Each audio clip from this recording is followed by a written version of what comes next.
May-ari ng supermarket na si Matthew Salazar ay nagpanggap na empleyado para malaman ang pag-uugali ng mga tauhan niya. Saka naman niya nakilala ang babaeng may sunog sa mukha na si Amy. Nang mag-apply ito ng trabaho, nakita niya kung paano ito ipahiya at laitin ng manager na ni-hire niya.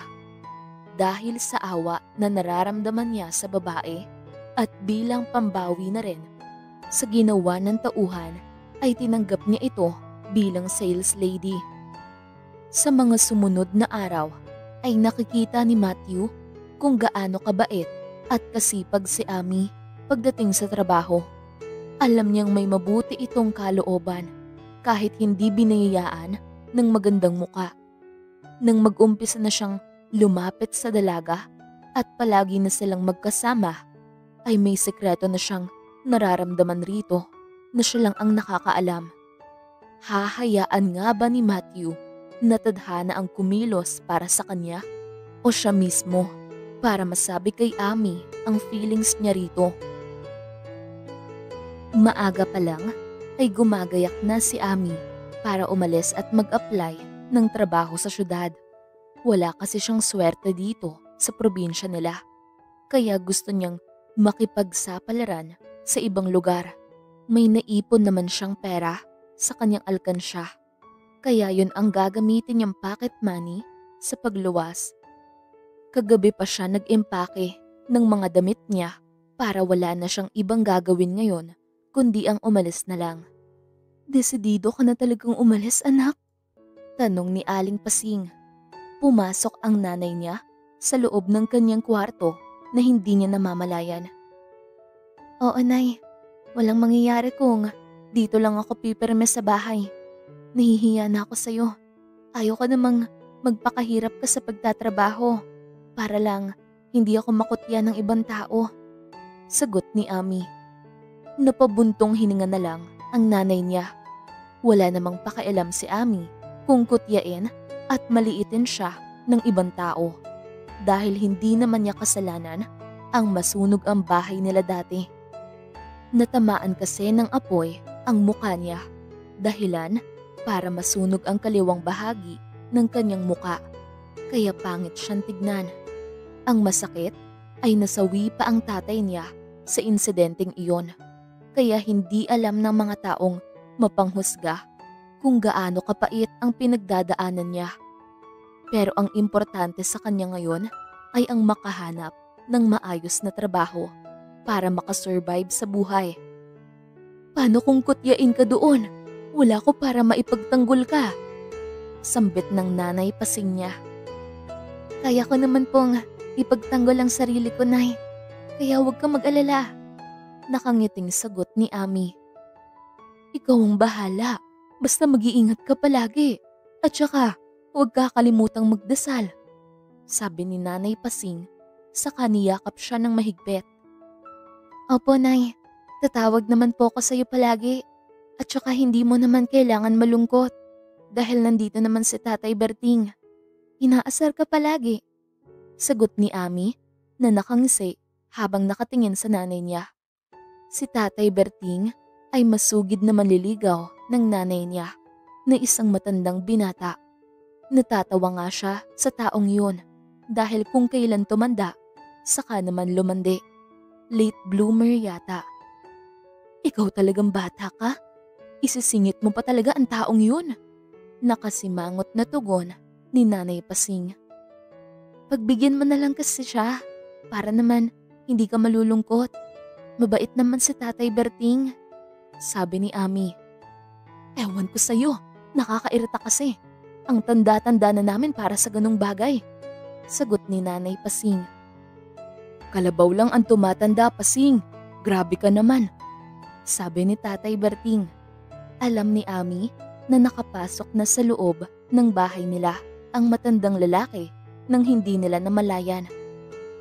"Hindi ka na talaga magbabago. Sumusulpot ka na lang kung kailan mo gusto," nakangusong saad ni Nanay Pasing. Nauna ang nanay niya na lumabas ng kwarto, saka sumunod si Amy. "Siyempre, nandito ako dahil Alam kong ngayon ang alis ni Ami. Sagot ni Tatay Berting. Bakit mo alam, Aber? Nakapamaywang na tanong ni Nanay Pasing. Sinabi niya sa akin, at saka ako daw ang magbabantay sa'yo habang wala siya. Nakangiting sagot ni Tatay Berting. Napangisi na lang si Ami nang binigyan siya ng masamang tingin ng nanay niya. Sige na, Nay, aalis na ako. Huwag kang umiyak at malungkot dahil ayaw ko ng ganon. Ingat kayong dalawa dito. Paalam ni Ami. Dahan-dahan siyang lumabas ng bahay habang nakasukbit ang dala niyang backpack sa kanyang likuran. Hindi na tumingin si Ami sa nanay niya dahil ayaw niyang nakikita itong umiiyak. Sobrang bigat ng dibdib niya pero kailangan niyang tatagan ang loob niya dahil kailangan. Sumakay na siya sa pampasaherong jeepney nang dumaan ito kung saan siya nakatayo. Sobrang lalim ng buntong hininga ni Ami habang nakatingin sa bawat bahay na nadadaanan niya. Ni hindi na niya pinansin ang nagtatanong na mga tingin ng ibang pasahero na kasama niya sa jeepney. Makalipas ang 2 oras na biyahe ay narating na nila agad ang syudad at dumiretso na ang jeep sa may terminal. Nagbayad na agad si Ami at isinuot niya ang dala niyang hoodie dahil sobrang init ng panahon. Saka bumaba na at nagsunura na naman ang iba pang pasahero. Huminga muna ng malalim si Ami saka tumingin sa buong paligid. Hindi niya alam kung ano ang magiging buhay niya sa syudad pero umaasa siya na sana kayanin niya ang magstay dito ng matagal. Pumara na ng taxi si Ami at nagpahatid sa paupahang boarding house. Dumukot siya ng pera sa loob ng kanyang bulsa, saka binigay sa driver at lumabas na. Maya-maya lang ay nakatayo na si Ami malapit sa gate at sinubukan niyang kumatok ng maraming beses pero napangiwi siya nang ma-realize na may doorbell pala sa gilid. Pinindot niya ito ng ilang beses at naghihintay ng may magbukas ng gate. Magandang umaga po. Uupa po sana ako ng 1 kwarto. Nakangiting sabi ni Ami. Napangiti naman siya ng normal ang trato ng babae sa kanya. Ni hindi niya nakitaan ng curiosity sa mukha nito o disgusto sa itsura niya. Hindi man ito nakangiti sa kanya pero alam niyang mabait naman ito. Maganda ito saka sobrang kinis ng balat na halatang yayamanin. Sa bagay, sa nakikita ni Ami ay sobrang laki ng bahay na ito. Nang tignan niya ulit ang babae, ay may nababanaag siyang lungkot sa mga mata nito. Sige halika, pasok ka. Sagot ng babae. Pumasok naman agad si Ami nang niluwagan ng babae ang gate. Nang nasa loob na si Ami, ay napapatingin siya sa mga taong nasa loob. May nagsasayaw, nagsasampay, at naglalaba. Pero ang napansin niya ay kadalasang may mga kapansanan. Siya nga pala, ako si Jean at sila naman ang makakasama mo rito. Mga boarders din ang mga yan. Sana huwag kang magtaka kung kadalasan sa kanila ay may kakulangan. Dito sa boarding house ko ay tinatanggap ko lahat. Kompleto ka man o hindi ay pwede ka rito. Sabi ni Jean. Ako naman si Ami. Okay lang naman. Ako nga din ay meron ding kapintasan. Sagot ni Ami. Maya-maya lang ay isinama na siya ni Jean sa magiging kwarto niya. Pagpasok nila ay sobrang namangha si Ami dahil sobrang lapad ng kwarto saka may aircon pa. Magkano naman ito? Wala bang simple lang? Kahit na maliit na higaan lang saka kahit walang aircon. Maghahanap pa kasi ako ng trabaho. Baka hindi ako makahanap agad. Napabuntong hiningang tanong ni Ami. Walang problema. Naiintindihan naman kita. At saka, sobrang hirap talaga mamuhay dito sa syudad. Kung baguhan ka pa lang, hindi naman ako nangihingi ng down payment. At saka, huwag mo na alalahanin na malapad itong kwarto mo. Gusto ko lang ay maging komportable ang pagtira ng mga boarders ko rito.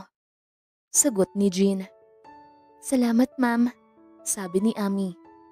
Nako, Jean na lang ang itawag mo sa akin. Tingin ko naman ay magkaedad lang tayo. Sagot ni Jean.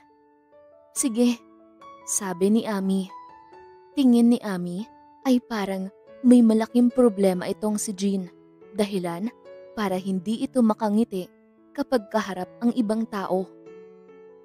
Feel at home lang, Ami. Kung may kailangan ka ay puntahan mo lang ako sa kabilang kwarto, ha? Hindi mo na kailangan lumabas dahil dyan sa nakasarang pinto na yan ay may mini kitchen, may banyo at comfort room. Saad ni Jean at itinuro ang pinto na kulay itim. Thank you ulit, Jean, sagot ni Ami. Walang anuman, sabi ni Jean saka lumabas ng kwarto. Pagkaalis ni Jean ay inilapag na ni Ami ang dala niyang backpack sa ibabaw ng kama saka naupo. Napapatingin siya sa buong kwarto at napabuntong hininga. Kailangang makahanap ng trabaho dahil sa kahit mabait ang babae ay gusto niyang makabayad agad. Napatingin pa siya sa flat screen television na nakalagay sa may gate na sa tingin niya ay nasa may 19 inches. Masasabi ni Ami na parang nasa isang hotel siya. May nakita din siyang maliit na refrigerator na hindi naman nakasaksak. Ibang klase itong si Jean. Komportable talaga ang titira dito kung makakabayad monthly. Hindi pa naman sinabi ng babae kung magkano ang upa. Pero nakikita ni Ami na mahal ang babayaran niya sa kwartong ito. Bandang hapon ay naisipan ni Ami na lumabas ng kwarto nang makapagpahinga siya ng maayos. Napadalhan na niya pala ng mensahe ang nanay niya at sinabi ritong nakarating na siya ng syudad at nakahanap na ng matutuluyan. Hindi pa nagre-reply ang nanay niya pero ang importante ay naipaalam na niya na okay lang siya. Dahan-dahan lang siya na naglalakad papalabas at pagdaan niya sa may sala ay maraming nakatambay na boarders na nag-uusap. Ngumiti lang si Ami saka nagpatuloy sa paglabas ng bahay. May maliit lang pala na tindahan na pwedeng bilhan ng bigas at pang-ulam kaya hindi na siya mapapalayo. Bumili muna ng 1 kilo ng bigas si Ami, 2 itlog at 1 lata ng sardinas. Mag-isa lang naman siya kaya okay na itong budget niya.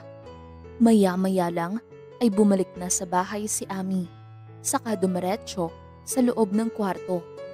Pumasok na siya sa kusina, saka nagluto dahil balak niyang kumain na pagkatapos, saka matulog ng maaga. Uumpisahan na niya bukas ang paghahanap ng trabaho para makapagpadala na siya ng pera sa nanay niya. Nang mag-alas 10 ng gabi ay nagising si Ami nang makaramdam siya ng pagkauhaw. Maya-maya lang ay tumambay muna siya ng ilang minuto sa kusina at nagulat siya nang marinig niyang parang may nagsisigawan sa kabilang kwarto. Napakunot naman ang noo ni Ami nang naging pamilyar sa kanya kalaunan ang boses ng babae. Ngayon lang niya napagtanto na nasa kabila lang pala ang kwarto ni Jean. San ka galing, Lindon? 1 buwan kang hindi nagpapakita sa akin. Tawag ako ng tawag pero hindi mo ako pinapansin. Bakit? May iba ka na bang kinakalantaring babae? Tanong ni Jean sa malakas na boses. Pwede ba? Huwag ka nang magtanong. Alam mo naman ang line of work ko umpisa pa lang, di ba? Sa lahat ng ayaw ko yung pagod ako tapos sermon ang aabutin ko. Pasalamat ka pa nga pinupuntahan pa kita rito. Sagot ni Lindon, napasigaw din. Napapikit na lang si Ami. Hindi siya sanay na makakarinig ng nagsisigawan, kaya napapailing na lang siya. Ngayon niya naiintindihan kung bakit wala siyang makitang saya na nababanaag sa mga mata ni Jean. Dahil sa naging toxic na relasyon nito sa isang tao. Hindi nga talaga perfect ang mundo. May kaya ang babae, maganda, at may mabuting kalooban, pero minalas sa pag-ibig. Kung ganyan lang din ang approach mo sa akin, imbis na magpaliwanag ng maayos, di sana hindi ka na lang nagpunta rito. Hindi na ako natutuwa sa mga pinaggagawa mo sa akin. Ginagawa ko naman ang lahat para sa relasyong ito. Pero bakit hindi pa rin sapat? Mahirap bang gawin na mag-update once in a while para alam ko kung okay ka lang? Sabi ni Jean. Dahil sa losa ka at mahilig mag-overthink. Sa totoo lang, Jean, sawang-sawa na ako sa ugali mong yan. Sana naman baguhin mo ang sarili mo bago pa kita iwanan. Nagtitiis ako sa'yo pero hindi ko alam kung hanggang kailan. Sagot ni Lyndon. Narinig ni Amy ang pagbagsak ng pinto. Bakit naman ganun, Lyndon? Kung ganitong nag-aaway tayo ay palagi ka nalang mag-walk out? Mahirap bang gawin na i-comfort ako o lambingin ako? Humihikbing tanong ni Jean. Pero alam nitong hindi na masasagot dahil lumabas na ng kwarto ang lalaki. Hindi naman napigilan ni Amy ang sarili na maiyak sa sitwasyon ng babae. Nagbuntong hininga na lang siya ng sobrang lalim, saka bumalik sa kama at nahiga. Sa love talaga, walang hindi kayang gawin, kahit na magmumukhang tanga. Gustong lumabas ni Amy ng kwarto upang damayan si Jean, pero mas pinili na lang niyang hindi na dahil baka iisipin nitong pakialamera siya. Kinabukasan, sa kabilang banda naman ay papasok na ng supermarket si Matthew. Parang wala siyang gana. Gusto niyang pumirme sa loob ng kanyang kwarto at magpahinga ng buong araw, pero kailangan niyang pumasok doon para naman makilala niya ang lahat ng kanyang mga empleyado. Nang maisip niya na nandito pala si Norman, ay pinuntahan niya ito sa kwarto nito. Kumatok siya ng 2 beses bago siya pinagbuksan ng pinto ng kapatid. Bakit kuya? Tanong ni Norman. Ikaw na muna ang magbantay sa supermarket. Magpapahinga muna ako ngayon. Sagot ni Matthew. Sige, sandali lang maliligo muna ako kuya. Nakangiting sabi ni Norman. Salamat. Saad ni Matthew. Bumalik na ulit si Matthew sa loob ng kanyang kwarto at nahiga. Samantalang si Amy naman ay naghahanda na sa pag-alis. Nakasalid na sa transparent folder ang lahat ng kanyang requirements dahil uumpisahan na niya ngayon ang paghahanap ng trabaho. Saktong 7:00 ng umaga ay lumabas na ng kwarto si Amy. Nang madaanan niya ang kwarto ni Jean, ay naalala niya ang naganap kagabi. Napatingin naman siya sa sala. Pero hindi nakatambay doon ang babae. Gusto lang sana niya itong kamustahin. Maya-maya lang ay nakalabas na ng gate si Amy at naghihintay na siya ngayon ng pwedeng masakyan. Naging masaya si Amy sa mga words of wisdom na sinasabi ng kanyang nanay nang tawagan niya ito kanina. Kaya hindi pwedeng mapagod siya at susuko agad. Pumasok na agad si Amy nang may humintong taxi sa kanyang harapan. Nang madaanan niya ang isang supermarket, ay pinahinto niya ang driver. Dito siya magsisimulang magtanong kung may hiring ba na tindera. Nagbayad na siya agad, saka nagmamadaling lumabas. Napapatingin pa si Amy kung may nakalagay bang placard, pero wala naman siyang nakita. Kaya susubukan na lang niya sigurong magtanong sa loob. Baka nakalimutan lang maglagay. Nang nasa loob na si Amy at naghahanap ng mapagtatanungan, nilapitan niya ang isang babae na nakatayo sa may gilid. Excuse me ma'am, magdadagdag pa ba kayo ng empleyado? Mag-a-apply sana ako bilang tindera. Nakangiting tanong ni Amy. Tumaas ang kilay ng babae, saka umatras na para bang nandidiri sa kanya. Wala na. Pero kung maghahanap man kami ay yung maganda, saka hindi namin tatanggapin ang gaya mo. Kailangan may pleasing personality naman. Sagot ni Manager Rose. Naikuyom na lang ni Amy ang kanyang kamao sa sobrang ines. Kung gaya pa siya ng ibang tao na walang pasensya, ay kanina pa niya nasapok ang babaeng ito. Pero ayaw niya magkaroon ng kaaway, lalo pa at bago lang siya sa lugar na ito. Sanay naman siya sa panglalait sa kanya, pero masakit din pala. Supermarket naman ito at hindi Watson. Baka pwede ako rito. Kailangan ko kasi ng trabaho eh. Sabi ni Ami. Wala nang available slot? Hindi ka lang pala pangit, bobo ka pa. Bakit parang mas magaling ka pa sa akin? Ako nga ang manager dito. Kaya ako ang nakakaalam. Sagot ni Manager Rose at sinamaan ng tingin si Ami. Alam mo, pwede ka naman magsabi in a nice way. Hindi yung nanglalait ka pa. Sabi ni Ami. Umusok ang ilong niya sa galit. Pero hindi siya nagpadala ng bugso ng kanyang damdamin. Habang si Matthew naman ay hindi maipinta ang muka nang marinig ang lahat ng mga pinagsasabi ni Rose. At ayaw niya sa lahat ay yung magkaroon ng empleyadong mapanglait at mapanghusga dahil hindi siya ganun. Pantay-pantay ang trato niya sa mga tao, may kapintasan man o wala. Nagpadala siya agad ng mensahe kay Norman na i-review ang CCTV na kuha ngayon lang at pagsabihan ang manager na si Rose. At siya naman ay sinundan ang babaeng kanina pa nakalabas ng supermarket. Napabuntong hininga si Matthew nang hindi na niya naabutan ang babae. Nagpalinga-linga pa siya, baka nasa kabilang establishmento na naman ito. Naghihintay siya ng ilang minuto sa labas at nagbabaka sakali na baka dumaan ulit ang babae. Hindi nga siya nagkamali dahil nakita niya itong naglalakad sa kabilang side ng daan. Tumawid naman si Matthew, saka nilapitan ito. Pasimpleng tinignan ni Matthew ang kabuuan ng babae. Hindi naman ito pangit, sadyang may sunog lang sa kabila nitong muka at sa katunayan nga ay matangkad ito at may magandang pangangatawan. Miss, mag-a-apply ka ba ng trabaho? Tanong ni Matthew. Oo sir, pero malabo yatang makapasok ako. Sagot ni Ami. Akong bahala sa'yo. Bumalik tayo dun sa supermarket. Kilala ko yung may-ari. Nakangiting sabi ni Matthew at nagpatiuna sa paglalakad. Nakasunod lamang sa kanya ang babae hanggang sa makapasok silang dalawa sa supermarket. Ang maganda lang ay hindi siya kilala ng lahat ng mga empleyado sa supermarket niya. Kaya malaya siyang makakagalaw sa loob na parang customer.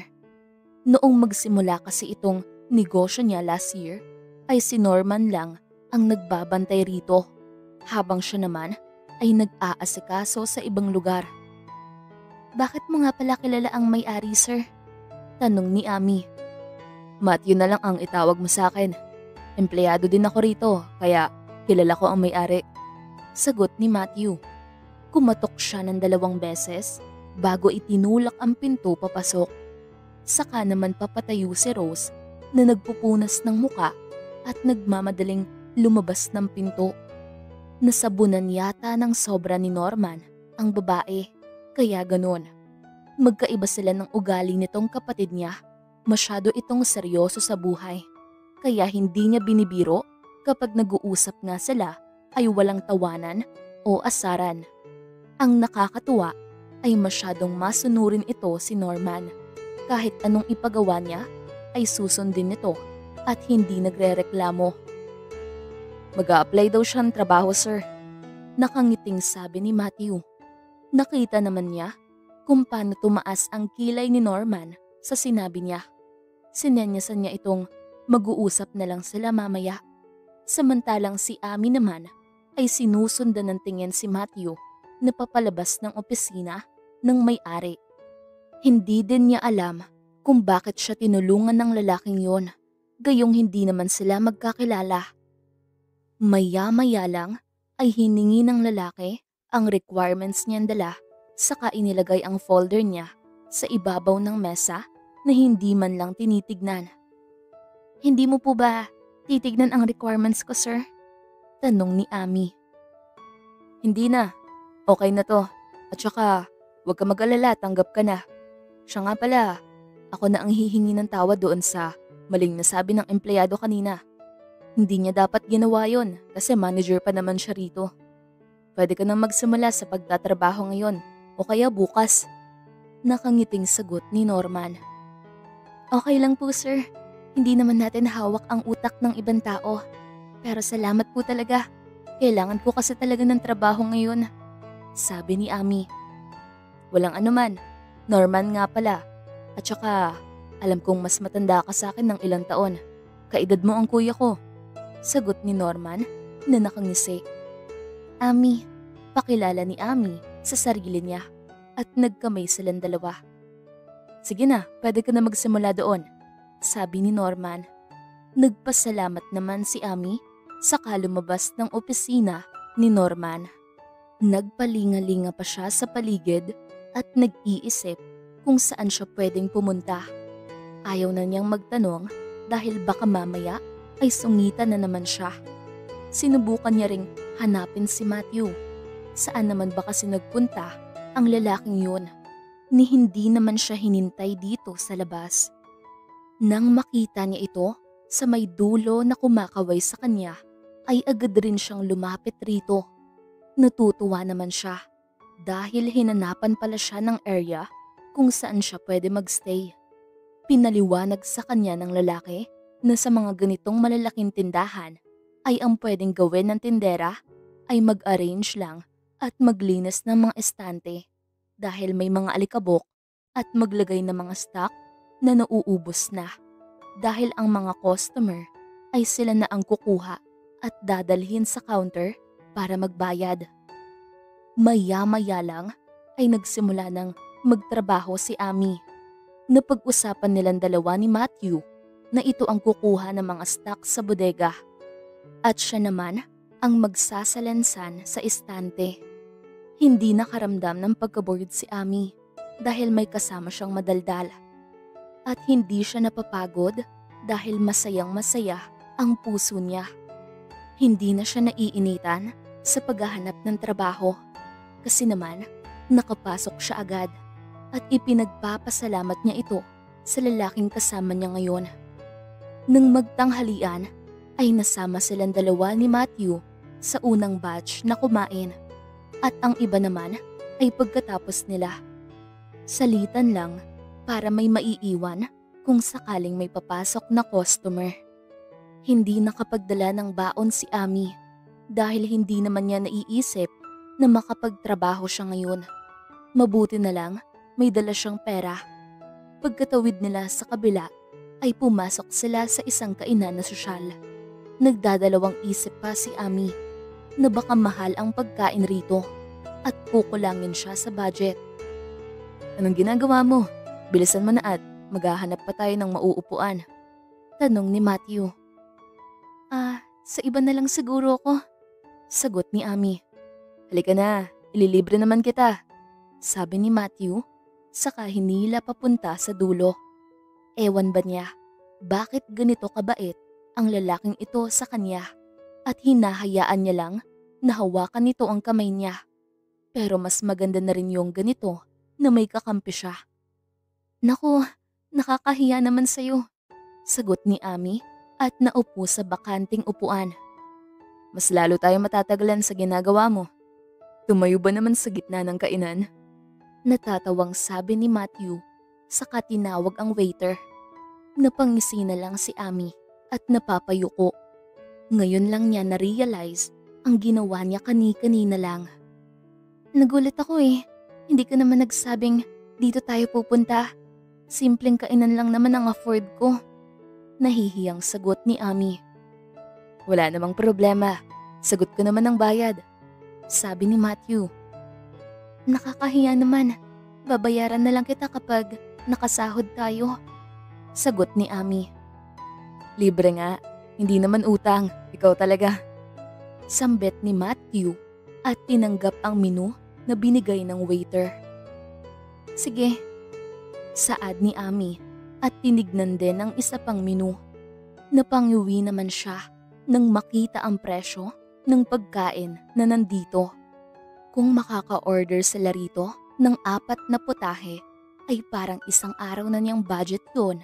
Pero si Matthew naman ang bahala. Kaya hahayaan na lang niya muna ito ngayon. Anong gusto mong ulam? Tanong ni Matthew. Kung ano yung gusto mong orderin ay ganoon na lang din sa akin, sagot ni Ami. Sige, tipid na sagot ni Matthew. Tumahimik na rin siya nang mag-umpisa ng mag-order si Matthew. Pagkaalis ng waiter upang ipaluto ang order nila ay nagpalinga-linga sa buong paligid si Ami. Umasa siya na mabilis lang silang makakain ngayon dahil baka matagalan sila at mapagalitan. Ayaw niyang matanggal sa trabaho, gayong kakaumpisa lang niya. Maya-maya lang ay kumain na sila agad pagkalapag ng waiter sa ibabaw ng mesa ang pagkain na kanilang inorder.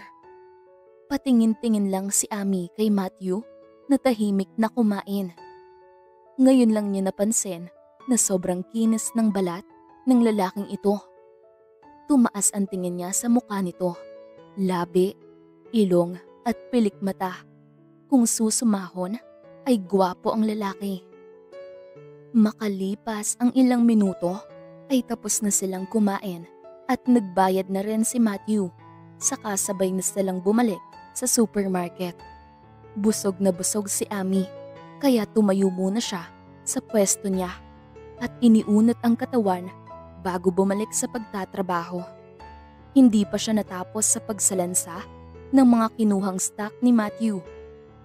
Bandang hapon ay nagsiuwian na silang lahat matapos mailak ang roll-up sa supermarket.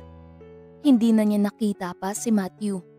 Ewan lang niya kung saan nagpunta ang lalaking yun, pero baka may iba lang na ginawa. Nandito na siya ngayon sa may gilid ng daan at naghihintay ng pwedeng masakyan. Habang palinga-linga si Ami, ay may napansin siyang puting kotse na huminto sa kanyang harapan. Bumukas ang bintana, saka dumungaw si Norman na nakangiti. "Hatid na kita, Ani," sabi ni Norman. "Hindi na, maghihintay na lang ako ng taxi. Nakakaabala pa ako sa'yo," sagot ni Ami.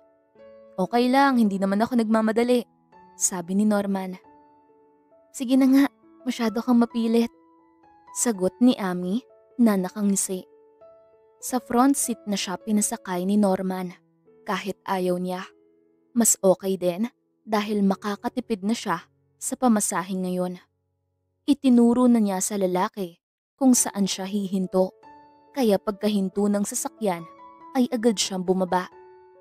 "Salamat, Norman," nakangiting sabi ni Ami. "You're welcome, Ami," sagot ni Norman at nagmaneho na palayo. Pumasok naman sa loob ng gate si Ami pagkaalis ni Norman. Nang nasa loob na siya ay sobrang tahimik ng buong bahay. Ni wala siyang nakita kahit isang tao na nakatambay sa may sala. Dumiretso siya sa kanyang kwarto, saka nahiga sa kama. Hindi niya alam kung nasaan si Jean ngayon. Tahimik kasi ang kwarto nito sa kabila. Baka nasa trabaho. Hindi naman niya natanong kung ano ang trabaho ng babae. Samantalang si Matthew naman ay nasa sala habang umiinom ng juice. Nauna na siyang umuwi kanina dahil may importante siyang pinuntahan. Naisip niya na baka nakauwi naman siguro ng maayos si Ami sa bahay nito. Masasabi talaga niyang masyadong masipag ang babae na magtrabaho at naramdaman din naman niyang kailangan talaga nito ng trabaho. Napatingin siya sa front door pagpasok ng kapatid na si Norman na may dala itong disposable Tupperware. "Ano yung drama mo kanina? Kailan ka pa nagkaroon ng babaeng kaibigan? At saka, malinaw kong nakikita ang mga pinaggagawa mo sa CCTV. Tanong ni Norman. "Wala lang. At saka, kaibigan ko naman talaga si Ami," sagot ni Matthew. "Yung pagpapanggap mong empleyado ng supermarket, ano namang masasabi mo dun?" Tanong ni Norman. "Hayaan mo na lang ako.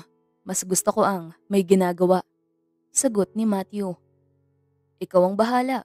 Teka lang muna, saan ka nga pala nagpunta kanina?" Tanong ni Norman at naupo sa tabi niya, saka uminom ng juice. "May importante lang akong pinuntahan," sagot ni Matthew. "Okay," sabi ni Norman. Maya-maya lang ay tumayo si Norman, saka naglakad paakyat ng hagdan. Pero natigil ito nang tawagin niya. "Siya nga pala, Kamusta naman si Ami? Nakauwi na ba siya? Tanong ni Matthew. Ewan ko sa'yo kuya. Tawagan mo siya. Magkaibigan naman kayong dalawa. Sagot ni Norman na nakangisi. Ikaw na lang kay ang sumagot. Imposible namang hindi mo siya nakita kanina. Naiiling na sabi ni Matthew. Okay naman siya at saka isinakay ko kanina dahil madaanan ko naman palang bahay niya. Sagot ni Norman. Salamat bro, sabi ni Matthew. Nakita naman niyang umiiling si Norman habang papaakyat ng hagdan. Samantalang si Ami naman ay nasa loob ng kanyang kwarto, nagpapahinga. Katatapos lang niyang makausap ang kanyang nanay at masaya siyang ibinalita rito na may trabaho na siya. Busog pa naman siya, kaya mamaya na lang siguro siya magluluto. Nakahiga nga siya ngayon, pero ang kanyang tenga ay naghihintay na may marinig na mga ingay. Pero sobrang tahimik naman ng buong bahay. Isang buwan ang nakalipas ay nasanay na si Ami sa pagtatrabaho niya dito sa syudad. At ang nakakatuwa ay masaya niyang natanggap ang unang sahod niya sa supermarket. Kaya nagkaroon siya ng pagkakataon na makagala sa syudad at makapagpadala ng pera sa nanay niya. Hello nanay, natanggap mo na ba ang pera na ipinadala ko sa'yo? Tanong ni Ami. Oo anak, maraming salamat. Basta mag-iingat ka dyan. Lagi mong iisipin na mahal kita. Sagot ng nanay Pasing. Mahal na mahal din kita nay. Basta, ilibre mo si Tatay Berting. Bilang pasasalamat ko sa kanya sa pagbabantay sa'yo. Sabi ni Ami. Ikaw talagang bata ka? Palagi mo nalang isinisingit sa usapan natin ang matandang yon. Pero sige na nga, may magagawa pa ba ako? Sagot ni Nanay Pasing. Natatawa naman si Ami habang ibinaba ang tawag.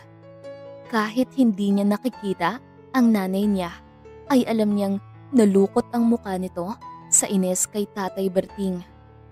Bago umuwi, ay bumili muna ng ilulutong ulam mamaya sa hapunan niya.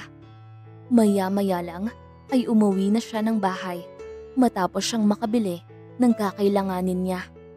Habang papasok siya ng gate ay napansin niyang tumutunog ang kanyang cellphone na nasa loob ng kanyang bulsa.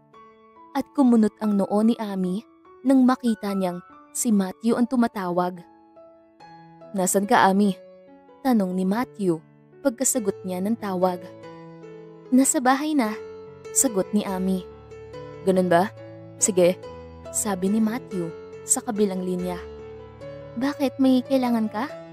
Tanong ni Ami. Wala naman, natanong ko lang. Sagot ni Matthew. Sigurado ka? Tanong ni Ami na nakakunot ang noo. Oo, sagot ni Matthew. Siya nga pala, nakasara na ang supermarket? Tanong ni Ami. Hindi pa naman, mamaya pa ito. Sagot ni Matthew at napabahing pa sa kabilang linya. Ganun pala, pero bakit ka nakatawag? Bukas ng hapon na lang pala kita ililibre ha. Maglalaba kasi ako ngayon, pag out na lang natin sa trabaho. Gusto ko namang bumawi kasi parang isang buwan mo na rin akong nililibre ng pagkain. Sabi ni Ami. Okay lang, walang problema. Napakabait mo kasi, kaya marami kang kaibigan. Pati yung may-ari ng supermarket ay palagi kang nililibre ng hatid sa bahay mo. Natatawang sagot ni Matthew. Bakit mo alam? Nakangangang tanong ni Ami. Siyempre, nakikita ko. Sagot ni Matthew.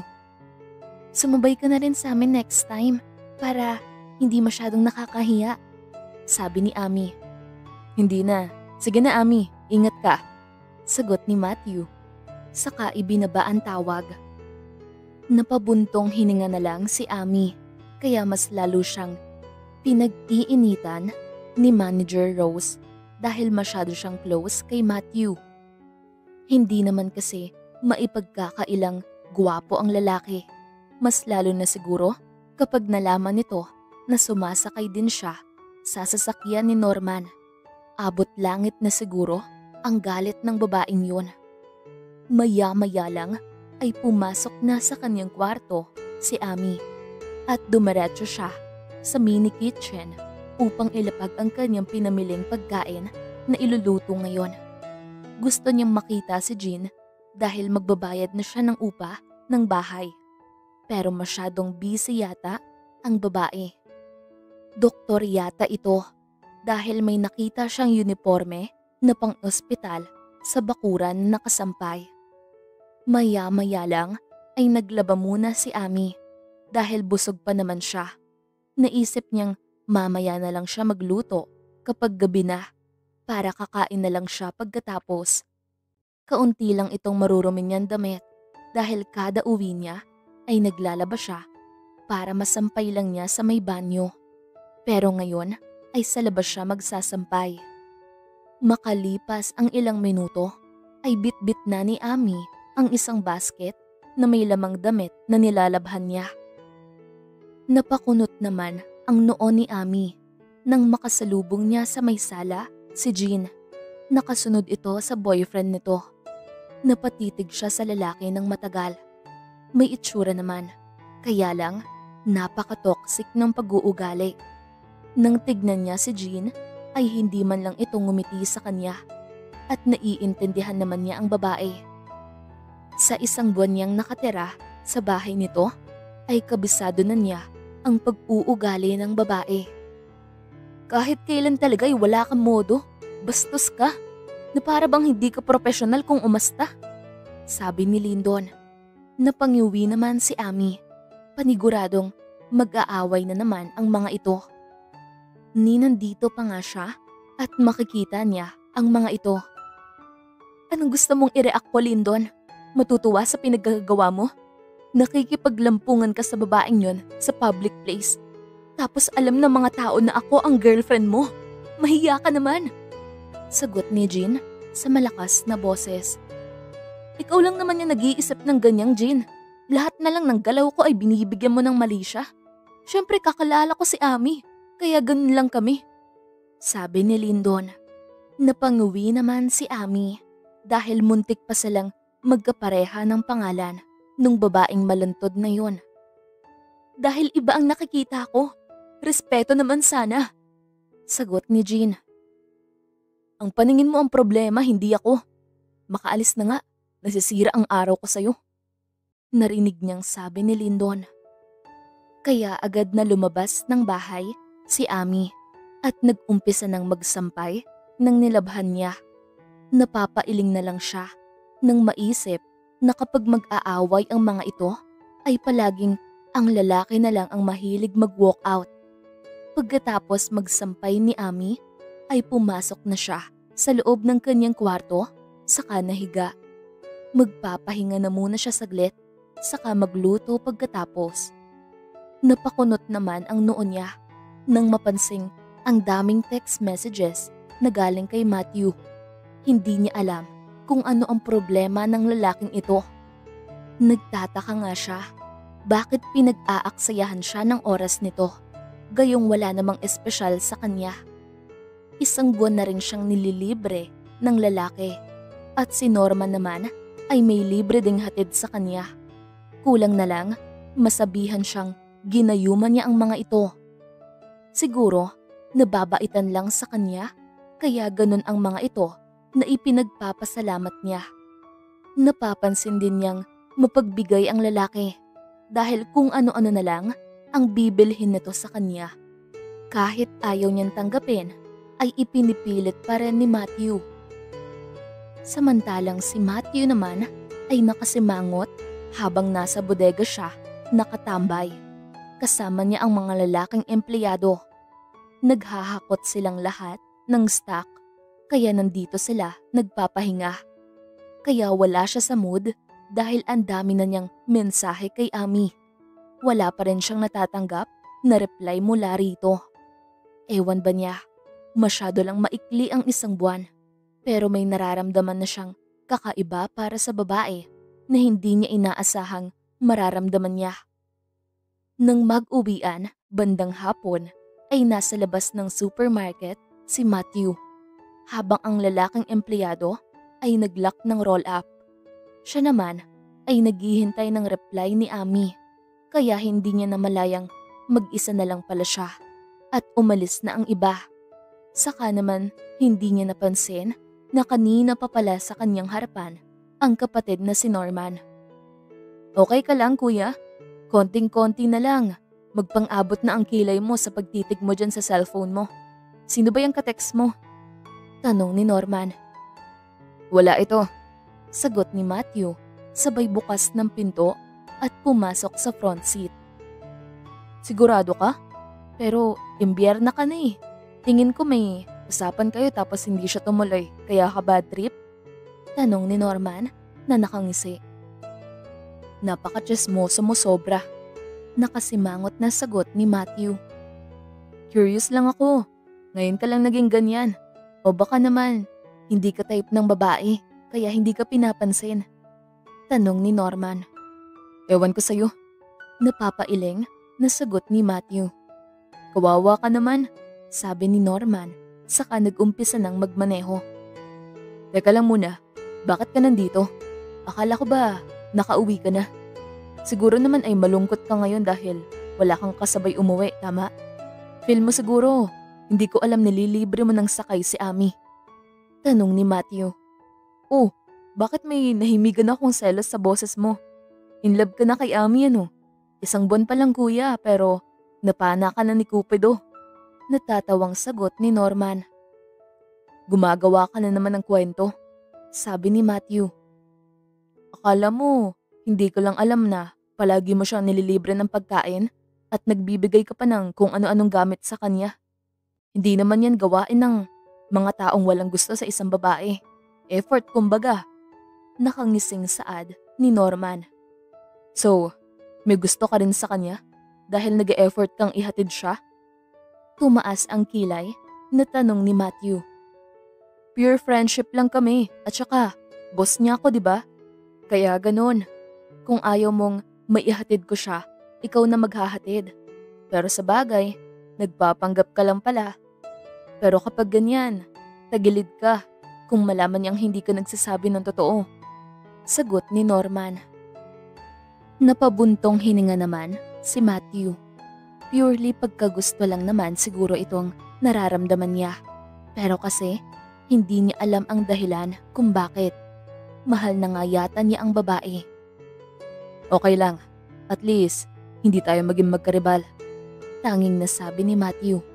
Napahalakhak na lang si Norman na ikinagulat ni Matthew. So, inaamin mo nga na gusto mo si Ami?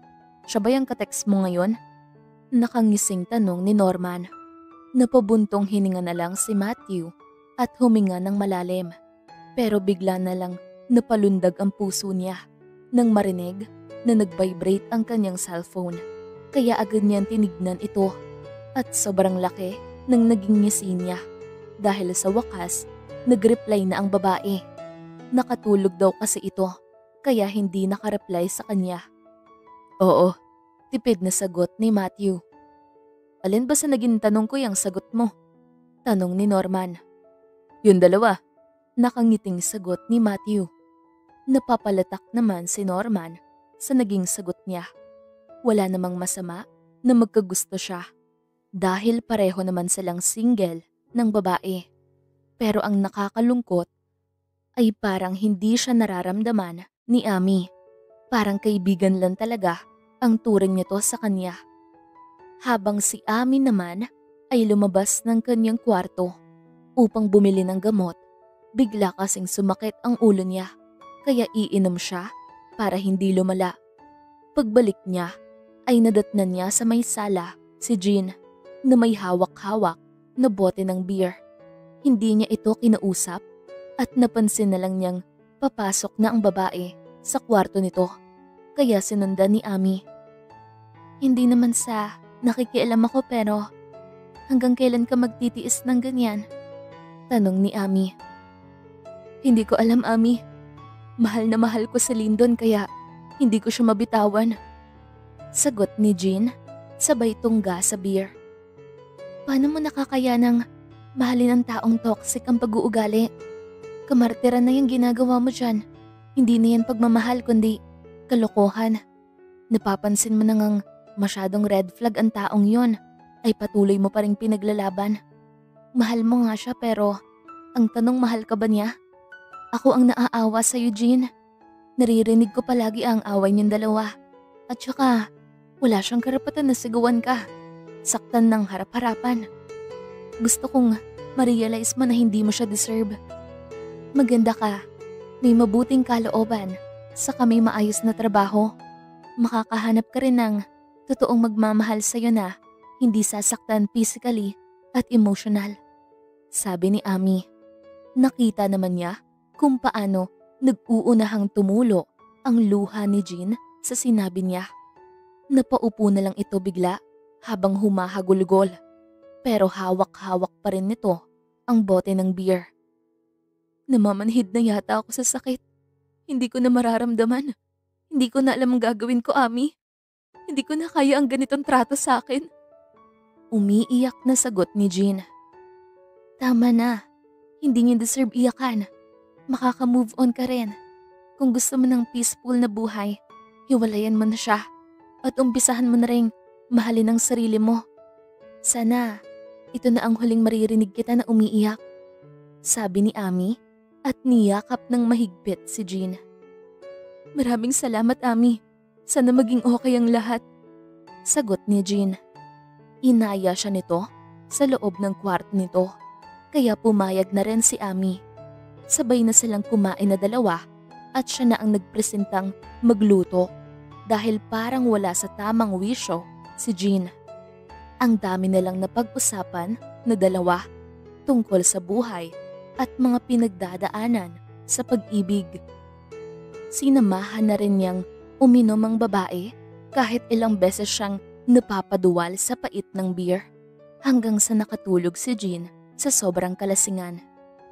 Binihisan muna niya ang babae, saka inayos ng higa sa kama nito, saka nilagyan ng kumot at pinunasan ng panyo ang basa nitong muka. Alam niyang sasaya si Jean pagdating ng araw kung ma-realize nito ang maling desisyon na patuloy na mahalin si Lyndon at makipaghiwalay sa lalaki. Kinabukasan ay nagmamadaling umalis ng bahay si Ami dahil mataas na ang sikat ng araw nang siya ay magising.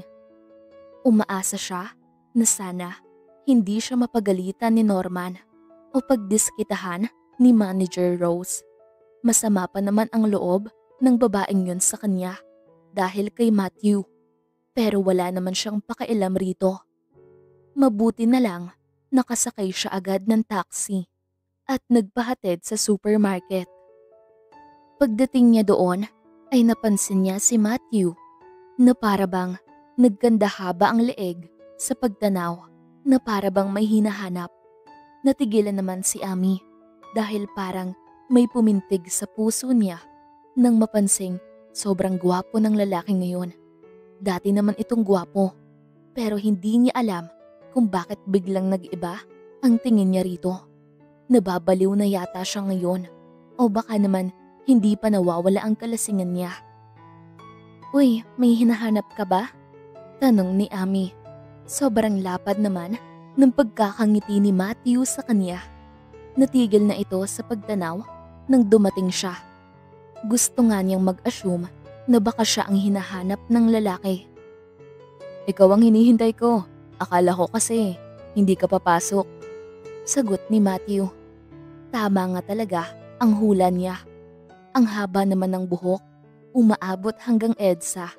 Nalilito na nga siya sa lalaking kaharap ngayon.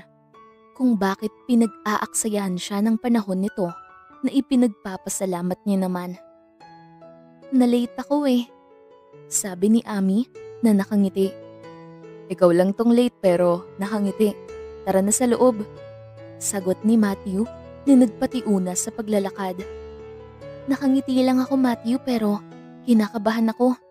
Ayoko pa namang maalis sa trabaho. Sabi ni Ami. Akong bahala sa'yo.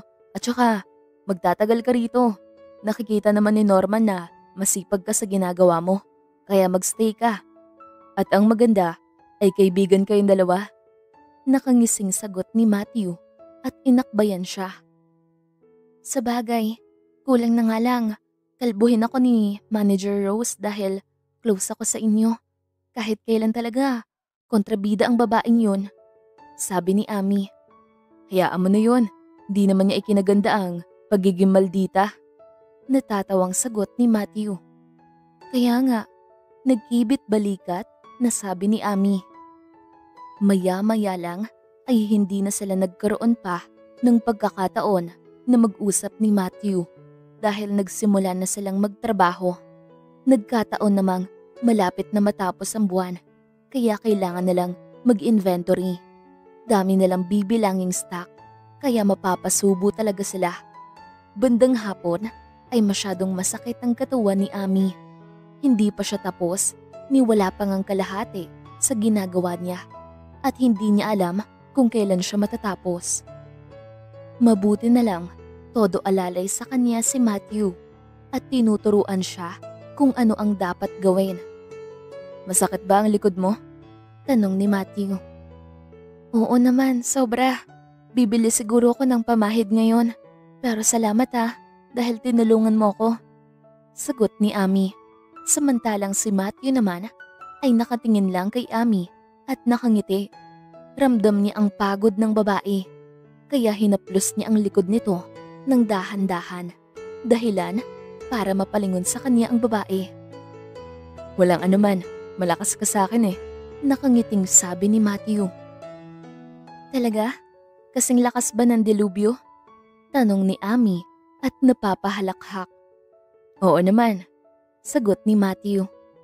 Tara na nga, nakanguwing sabi ni Ami. Saan tayo pupunta? Tanong ni Matthew. Tumawid kasi sila sa kabilang parte ng daan, kaya nagtatanong ito kung saan sila pupunta. Hindi naman kasi niya nakakalimutan ang ipinangako niyang ilibre ito. Kakain tayo, hindi nga lang sa mamahaling restaurant dahil konti lang itong budget ko. Kakapadala ko lang sa nanay ko sa probinsya. Sagot ni Ami. Okay lang yan, mas gusto ko namang makasama ka kaysa ang kumain. Mahinang sabi ni Matthew.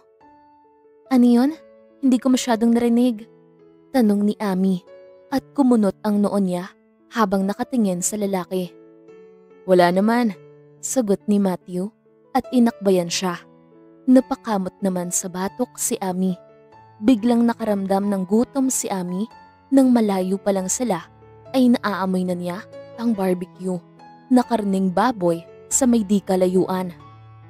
Dito lang tayo, okay lang ba sa'yo? Tanong ni Ami pagdating nila. Oo naman, masarap nga ang mga ihaw-ihaw nila rito. Sagot ni Matthew. Nagpunta ka na rito? Tanong ni Ami at nagpaluto na. Oo, kapag hindi ako busy sa trabaho. Sagot ni Matthew. Tumango naman si Ami at dinagdagan ang ipinaluto niyang barbecue. Saka silang naghanap ng mauupuan. Napapayuko naman siya dahil bigla siyang nakaramdam ng hiya dahil napapansin niyang nakatitig sa kanya si Matthew. Hindi niya alam kung ano ang nangyayari sa lalaking ito. Gayong hindi naman ito ganito dati. Ayaw naman niyang mag-assume na gusto siya ni Matthew dahil hindi naman siya maganda at sunog pa ang kanyang muka. Okay ka lang? May problema ba? Ang tahimik mo kasi. Tanong ni Ami. Wala naman, medyo napagod lang ako sa inventory kanina. Sagot ni Matthew. Hindi mo na sana ako tinulungan dahil trabaho ko naman yon. Pero salamat. Nakangiting sabi ni Ami. Walang problema. You can count on me anytime. Close tayo eh. Sagot ni Matthew na nakangiti at ipinakita pa nito ang magkadikit na mga daliri para i-emphasize na ganun sila ka-close sa isa't isa. Salamat dahil may isa akong taong masasandalan. Sabi ni Ami at hinawakan ng kamay ni Matthew sa kapinisel. Anytime. Sagot ni Matthew. Natigil na lang ang kanilang usapan nang maluto ang kanilang in-order na barbecue. Nagustuhan naman ni Matthew. Kaya naging kampante si Ami. Nahihiya kasi siyang hindi ibalik ang pabor na ginawa nito dahil pinaghihirapan din naman ito ang pera na nilibre sa kanya. Pagkatapos nilang kumain ay nagpalakad-lakad silang dalawa sa gilid habang nagpapatunaw ng kanilang kinain. Maya-maya lang ay napansin niyang dumikit si Matthew sa kanya ng kaunti at naramdaman na lang niya na nakahawak na sa kamay niya ang lalaki. Ang kinalalabasan ay magkahawak kamay silang dalawa na naglalakad na para bang magkasintahan. Nang humangin bigla at nagbabadyong umulan ay napagpasyahan nilang dalawa na maghanap ng pwedeng masakyan pa uwi. Sumabay na sa kanya si Matthew at una siyang inihatid para naman hindi na mahirapan maghanap ang lalaki kanina. Sa mga sumunod na linggo ay ganun pa rin ang routine ni Ami.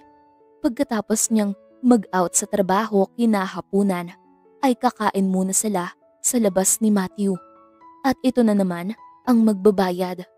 Pag-uwi naman niya ngayon ay hindi na siya nakahanap ng taxi dahil pinasakay na naman siya ni Norman. May inaasikaso yata ang lalaki dahil ngayon lang niya ulit ito nakita makalipas ang ilang linggo. "Kamusta naman, Ami? Blooming ka yata?" Nakangising tanong ni Norman. "Okay lang, nakakaganda ng mood yung may magandang trabaho," sagot ni Ami na nakangiti. "Parang hindi naman tungkol sa trabaho ang nakikita ko," sabi ni Norman. "Ikaw talaga? Ano namang nakikita mo?" tanong ni Ami. "Pagmamahal sa katrabaho mismo," nakangiting sagot ni Norman. Nakanganga naman si Ami. May alam yata itong boss niya sa closeness niya kay Matthew, kaya binibiro siya ngayon ng ganito. "Wala namang namamagitang relasyon na higit pa sa isang pagkakaibigan," sabi ni Ami. Pero natigilan naman siya. Wala nga ba? Saka naman pumasok sa isip niya si Matthew. Sa mga ipinapakita ng lalaki sa kanya na kabutihan ay posible. "Ang haba ng explanation, sobrang defensive," napahagik-gik na sagot ni Norman. "Hindi wala naman talaga," sabi ni Ami. Kung meron man ay hindi talaga siya aamin dahil masyadong nakakahiya o ambisyosa talaga siya kapag nagkataon. Pagdating nila sa tinitirhan niya, pagbaba pa lang niya ng sasakyan, may biglang yumakap sa kanya ng napakahigpit, saka umiyak ng sobrang lakas. Ano na namang problema nitong si Jean? "Anong nangyari?" tanong ni Ami. "Nagkahiwalay na kaming dalawa, Ami. Ang sakit-sakit. Nakita ko siyang nakipaghalikan sa ibang babae at ang kapal pa ng mukha na makipaghiwalay sa akin." Napahagulgol na sagot ni Jean. "Tahan na, hindi naman siya importante. At least siya ang nakipaghiwalay sa'yo. Hindi ka na mahihirapan na bitawan siya," sabi ni Ami at hinahaplos-haplos ang likuran ni Jean. "Hindi ko matatanggap na basta lang niya akong ipagpalit sa iba," sagot ni Jean na umiiyak pa rin. "Marami ka pang makikitang mas higit kay Lyndon, Jean, kaya huwag ka nang malungkot. Pagdating ng araw ay pagtatawanan mo na lang ang kabaliwan mo sa isang lalaki," sabi ni Ami at kumalas ng yakap. "Sana nga," naiileng na sagot ni Jean. Maya-maya lang ay napansin niyang lumabas ng kotse si Norman. Ang akala niya kasi ay umalis na. Pagkababa niya, nagkatinginan pa silang dalawa at tumingin kay Jean pagkatapos. "Si Norman nga pala, boss ko," pakilala ni Ami. "Hello, I'm Jean," sabi ni Jean at nakipagkamay sa lalaki. "Nice meeting you, Jean. Maganda ka. Hindi mo kailangang umiyak. Matuwa ka pa nga dahil magkakaroon ka na ng chance ulit para magka-boyfriend." Nakangiting sagot ni Norman at pinunasan ang luha ni Jean. Napaikot na lang ang mga mata ni Ami. Lalaki talaga, ang hilig mambola. "Hindi na muna," sabi ni Jean na nahihiya. Napangisi naman si Ami dahil nakikita niyang bagay ang dalawang ito at may future together. Makalipas ang ilang minuto ay bumulong sa kanya si Norman na baka pwede niyang yayain ito papasok sa loob ng bahay. Gusto yatang maging rebound ang loko. Makalipas ang ilang minuto, ay sabay na silang tatlo na pumasok sa loob ng bahay. Sinamahan muna ni Jean si Norman sa may sala. Tumambay ang mga ito at siya naman ay pumasok muna sa kwarto at nagbihis. Mabuti na rin yon para may kakausap kay Jean, lalo na ngayon na nasasaktan ito. Pagkatapos magbihis ni Ami ay humiga muna siya para magpahinga pero hindi niya namalayang nakatulog siya. Samantalang si Matthew naman ay nagtaka kung bakit hindi pa nakauwi si Norman. Hindi niya alam kung saan nagpunta ang kapatid gayong gabi na. Sinubukan niya itong tawagan pero hindi naman sinasagot ang tawag niya. Maya-maya lang ay nakarinig siya ng tunog ng sasakyan sa labas ng gate. Kaya dali-dali siyang tumayo at lumabas ng bahay. "San ka galing? Bakit ngayon ka lang umuwi? Kumain ka na ba?" Sunod-sunod na tanong ni Matthew. Nag-aalalang kapatid siya ngayon. Dalawa na nga lang silang natira sa mundo, tapos pababayaan pa niya ang nag-iisa niyang kakampi ay hindi naman tama. "Dami mong tanong, kuya. Hinatid ko nga lang si Ami," sagot ni Norman. Naikuyom ni Matthew ang kanyang kamao. Dati pa niyang napapansin na palaging hinahatid ni Norman si Ami at hindi niya alam kung ano ang meron sa dalawa. Pero sabi ng lalaking ito na kaibigan lang daw. Pero ngayon, inabot na ng gabi ay hindi na tama. Alam naman nitong type niya ang babae. Kaya pala hindi nag-reply si Ami sa mga text messages niya. "Hinatid tapos inabot kayo ng gabi?" Tumaas ang kilay na tanong ni Matthew. Mas lalo siyang nainis nang pagtawanan siya ng kapatid. Ang sarap sapukin ng lalaking ito. Kung hindi lang sila magkadugo, ay matagal na niya itong nasuntok. "Relax ka lang, kuya. Pagkahatid ko kay Ami, ay nagkaroon kami ng interaction doon sa may-ari ng bahay na tinitirahan niya, si Jean. Broken-hearted yung tao kaya sinamahan ko muna. Kwentuhan kami hanggang humupa yung pagka-bad shot niya. Kami ang magkasama, hindi yung crush mo. Torpe ka kasi," sagot ni Norman at napangisi. "Ipasok mo na yung sasakyan sa loob," sabi ni Matthew, saka niluwagan ang bukas ng gate. Napangyuwi na lang si Matthew at napakamot sa kanyang batok. Malala na yata siya dahil pati yung kapatid niya ay pinagsesalosan niya. Nawala ang kanyang inis nang biglang tumunog ang kanyang cellphone. Napangiti na lang siya nang makitang si Ami ang tumatawag. "May tama ka na talaga, kuya," natatawang sambit ni Norman saka pinaandar ang kotse. Sinagot niya agad ang tawag at sinamaan ng tingin si Norman. Pagkatapos niyang mailak ng maayos ang gate ay pumasok na siya sa loob saka dumiretso sa kanyang kwarto at nahiga sa kama. Dami nilang napag-usapan ni Ami. Para siyang nababaliw. Kakagulong sa kama nang tanungin siya nitong kumain na ba siya o okay lang ba ang pakiramdam niya. Naloko na. Parang bumalik siya sa kanyang teenage life. Isang kamusta lang ng babaeng tinatangi ay tumatalon ang puso niya sa saya. Ni hindi na malaya ni Matthew na inabot na sila ng madaling araw sa pag-uusap. Kung hindi pa nagpaalam si Ami na matutulog na, ay wala siyang planong ibaba ang tawag. Sa susunod na araw, samantalang si Ami naman ay nagulat dahil niyaya siyang gumala ni Matthew sa gabi. Katatapos lang nilang mag-usap ng nanay niya nang makatanggap ng mensahe galing sa lalaki na kung papayag daw siya ay lalabas sila. Nagpaalam naman siya sa nanay niya. Pumayag naman ito basta mag-iingat lang siya. Lahat ng ganap niya rito sa syudad ay updated ito. Kahit ang pagiging close nila ni Matthew, pati ni Norman ay alam din. Malalaman naman daw sa kilos ng isang tao kung mabuti o hindi. Sa nakikita niya sa dalawang lalaki na yon ay sobrang laki ng respeto sa kanya. Gaya ng pagbibigay niya ng respeto sa mga ito. Nagbihis muna si Ami bago nireplyan si Matthew. Natatawa naman siya sa lalaki dahil tinadtad na siya ng mensahe. Nireplyan na lang niya bago pa ito mainis sa kanya. Napangiwi naman siya nang maisip na baka date itong pupuntahan nila. Hindi maintindihan ni Ami kung bakit na-excite siya sa paglabas nilang ito. Nakakapanibago kasi dahil buong buhay niya doon sa probinsya ay wala man lang nagyaya sa kanya na gumala.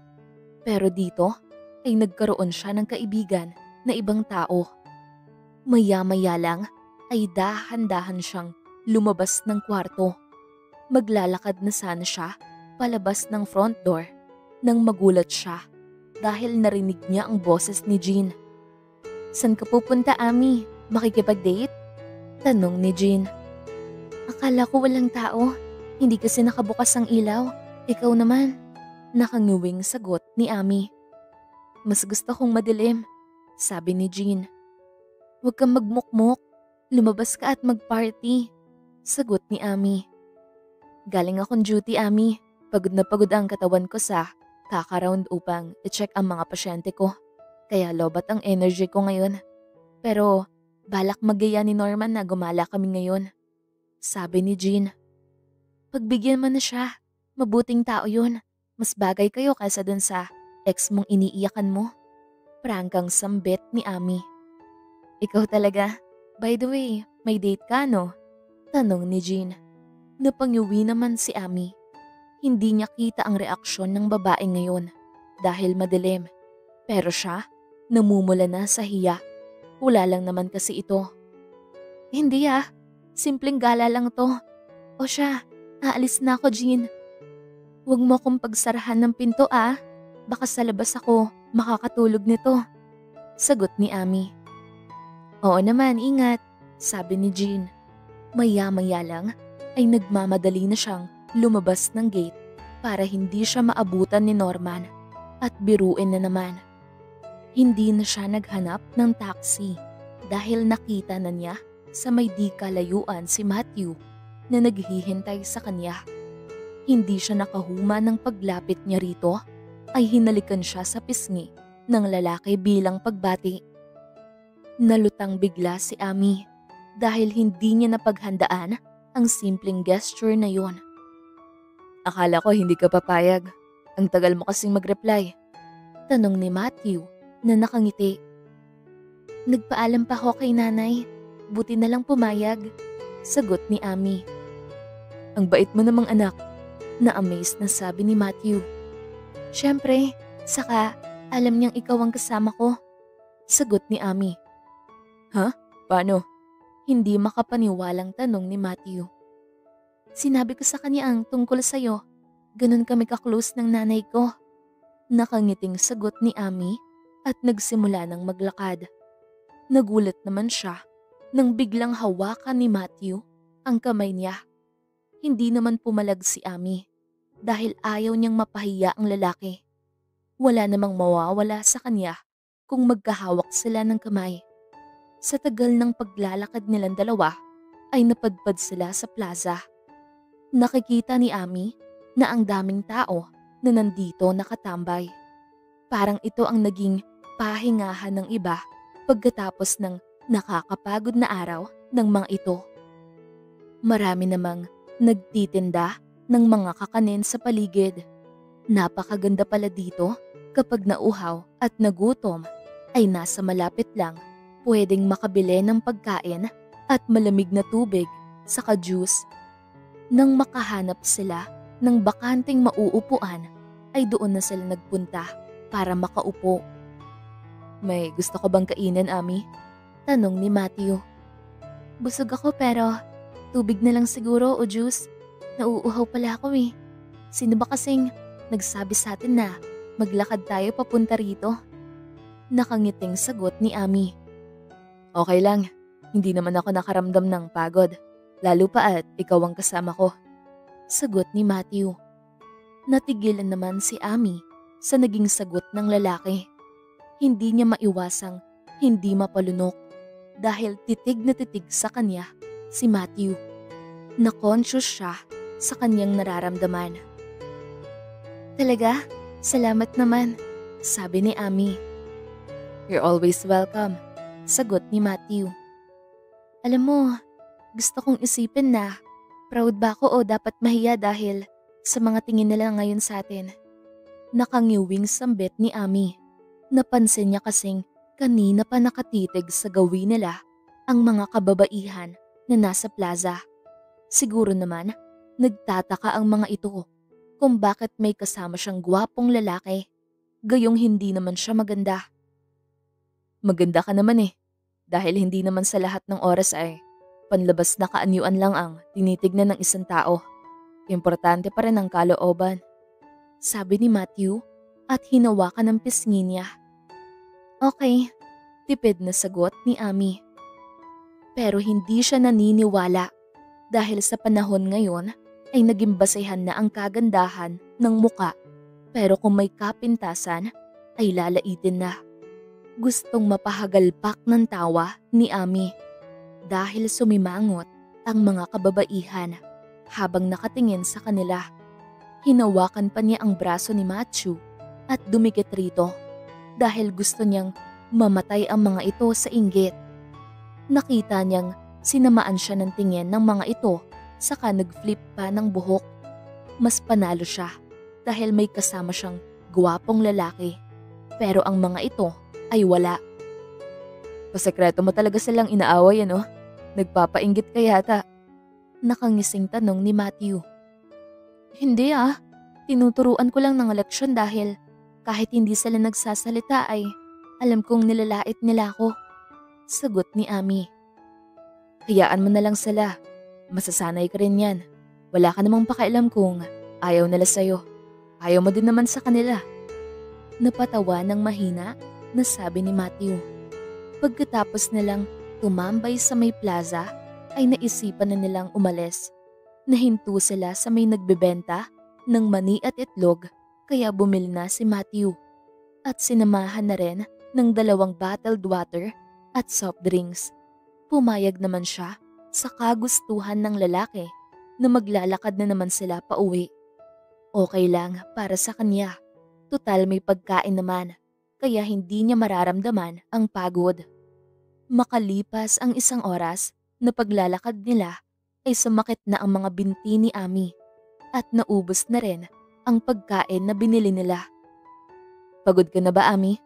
Maghahanap na lang tayo siguro ng masasakyan? Tanong ni Matthew. Hindi na, malapit na nga tayo. Nakangiting sagot ni Amy. Sanay naman siyang maglakad ng malayo dahil sa probinsya naman siya lumaki. Kaya lang ay hindi siya sanay na matulog ng matagal kaya naaapektuhan buong katawan niya. Napansin niyang biglang tumalikod sa gawin niya si Matthew kaya nagtaka siya kung anong gagawin nito. Sumakay ka sa likuran ko, Amy. Kakargahin kita, sabi ni Matthew. Huwag na, baka mapagod ka pa ng sobra, sagot ni Amy. Okay lang naman ako, kaya walang problema sa akin. Ikaw ang inaalala ko ngayon, baka hindi ka makapasok ng trabaho bukas, sabi ni Matthew. Nang mapansin niyang hindi talaga magpatinag si Matthew sa kagustuhang kargahin siya, ay sumakay siya ng dahan-dahan sa likuran nito. Sabi kong wag na lang, tigas ng ulo mo, reklamo ni Amy. Okay naman talaga ang ganito, magaan ka lang naman, sagot ni Matthew at nagsimula ng maglakad. Humawak naman ng maayos si Amy sa leeg ng lalaki para hindi siya mahulog. Napapahiga naman siya sa balikat ni Matthew dahil parang makatulog siya sa amoy ng pabango nito na nakaka-relax. Hindi na malayan ni Amy na nakarating na pala sila. Nandito na pala tayo, sabi ni Amy. Oo, parang ang bilis nating nakarating, sagot ni Matthew at ibinaba siya ng dahan-dahan. Salamat, sabi ni Amy na nakangiti. Samantalang si Matthew naman ay masaya sa naging gala nilang dalawa ni Amy ngayon. Sa sobrang tuwa niya ay napayakap siya ng mahigpit sa babae. at nahalikan niya ito sa noo. Nagulat naman ang babae sa ginawa, pero ngumiti naman ito kalaunan. Uuwi na ako, paalam ni Matthew. Napangiwi naman siya nang mapansin niya sa loob ng gate ang itim na kotse ng kapatid. Nandito na naman pala itong kapatid niya. Samahan na kitang maghanap ng taxi. Papasok lang ako sa loob kapag nakasakay ka na. Nakangiting sagot ni Ami. Sobrang natouch naman si Matthew sa pag-care ng babae sa kanya. Gusto nga niyang iisipin na may feelings din ang babae sa kanya.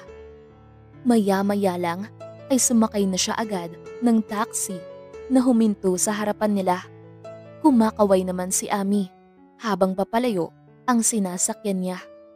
Samantalang si Ami naman ay tumambay muna saglit sa may sala bago pumasok sa loob ng kwarto niya. Bumisita yata si Norman kay Jean dahil nakita niya ang sasakyan nito sa may bakuran ng bahay. Isang buwan ang nakalipas, masyado nang confused si Ami sa naging closeness nilang dalawa ni Matthew. Masyado siyang assuming para isipin ang lalaki dahil sobra-sobra na ang effort na nararamdaman nito. Siya kasi ay nagising na lang isang umaga na hinahanap-hanap na niya ang presensya nito. Ni sa panaginip niya ay nandun ang lalaki. Halos buong araw na itong laman ng isip niya, kaya hindi na normal na pagiging magkaibigan lang nararamdaman niya. Pero ayaw niyang isipin ang ganitong bagay sa ngayon dahil masyadong malabo pa. Nandito siya para magtrabaho, hindi para lumandi.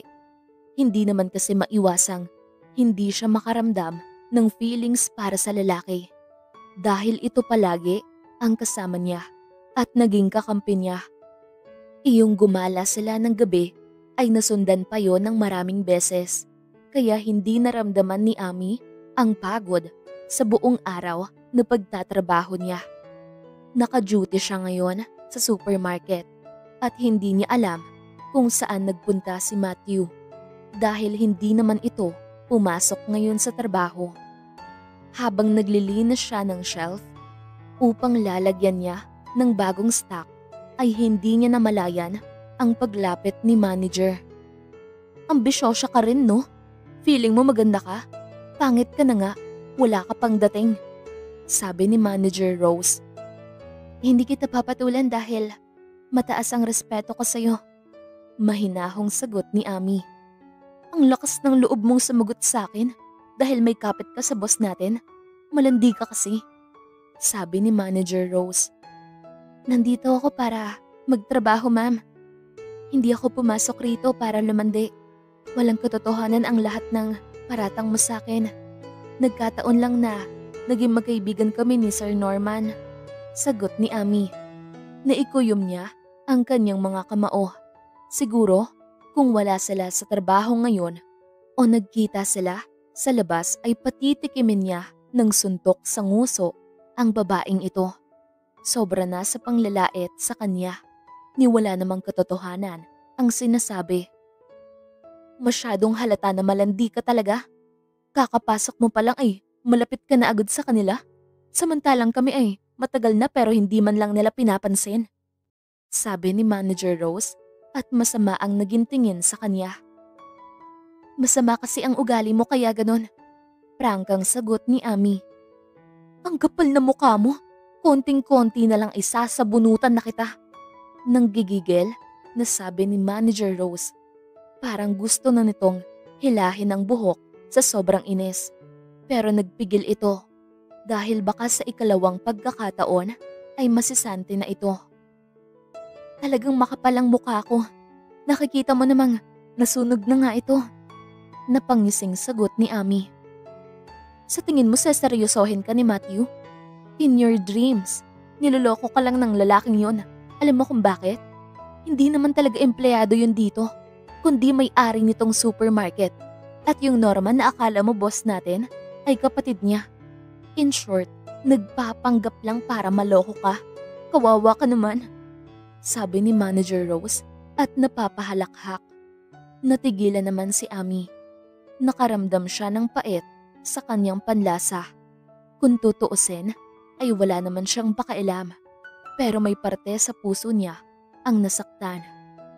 Totoo lahat ang pinakita niya sa mga ito. Pero sila ay nagpapanggap lang. Ang saklap naman. Ang akala pa naman niya ay mga totoong tao na talaga natatanggap sa kanya. Pero wala pa rin naman pala. Tanging si Jean na lang ang meron sa kanya rito sa syudad. Pero at this time, naiisip naman niyang siguro may rason kung bakit nagpanggap si Matthew. Bandang hapon ay naunang lumabas ng building si Amy. Mabuti na lang wala si Norman ngayon dahil hindi niya alam kung paano niya ito haharapin pagkatapos ng nalaman niya. Laylay ang mga balikat ni Amy habang pauwi ng bahay.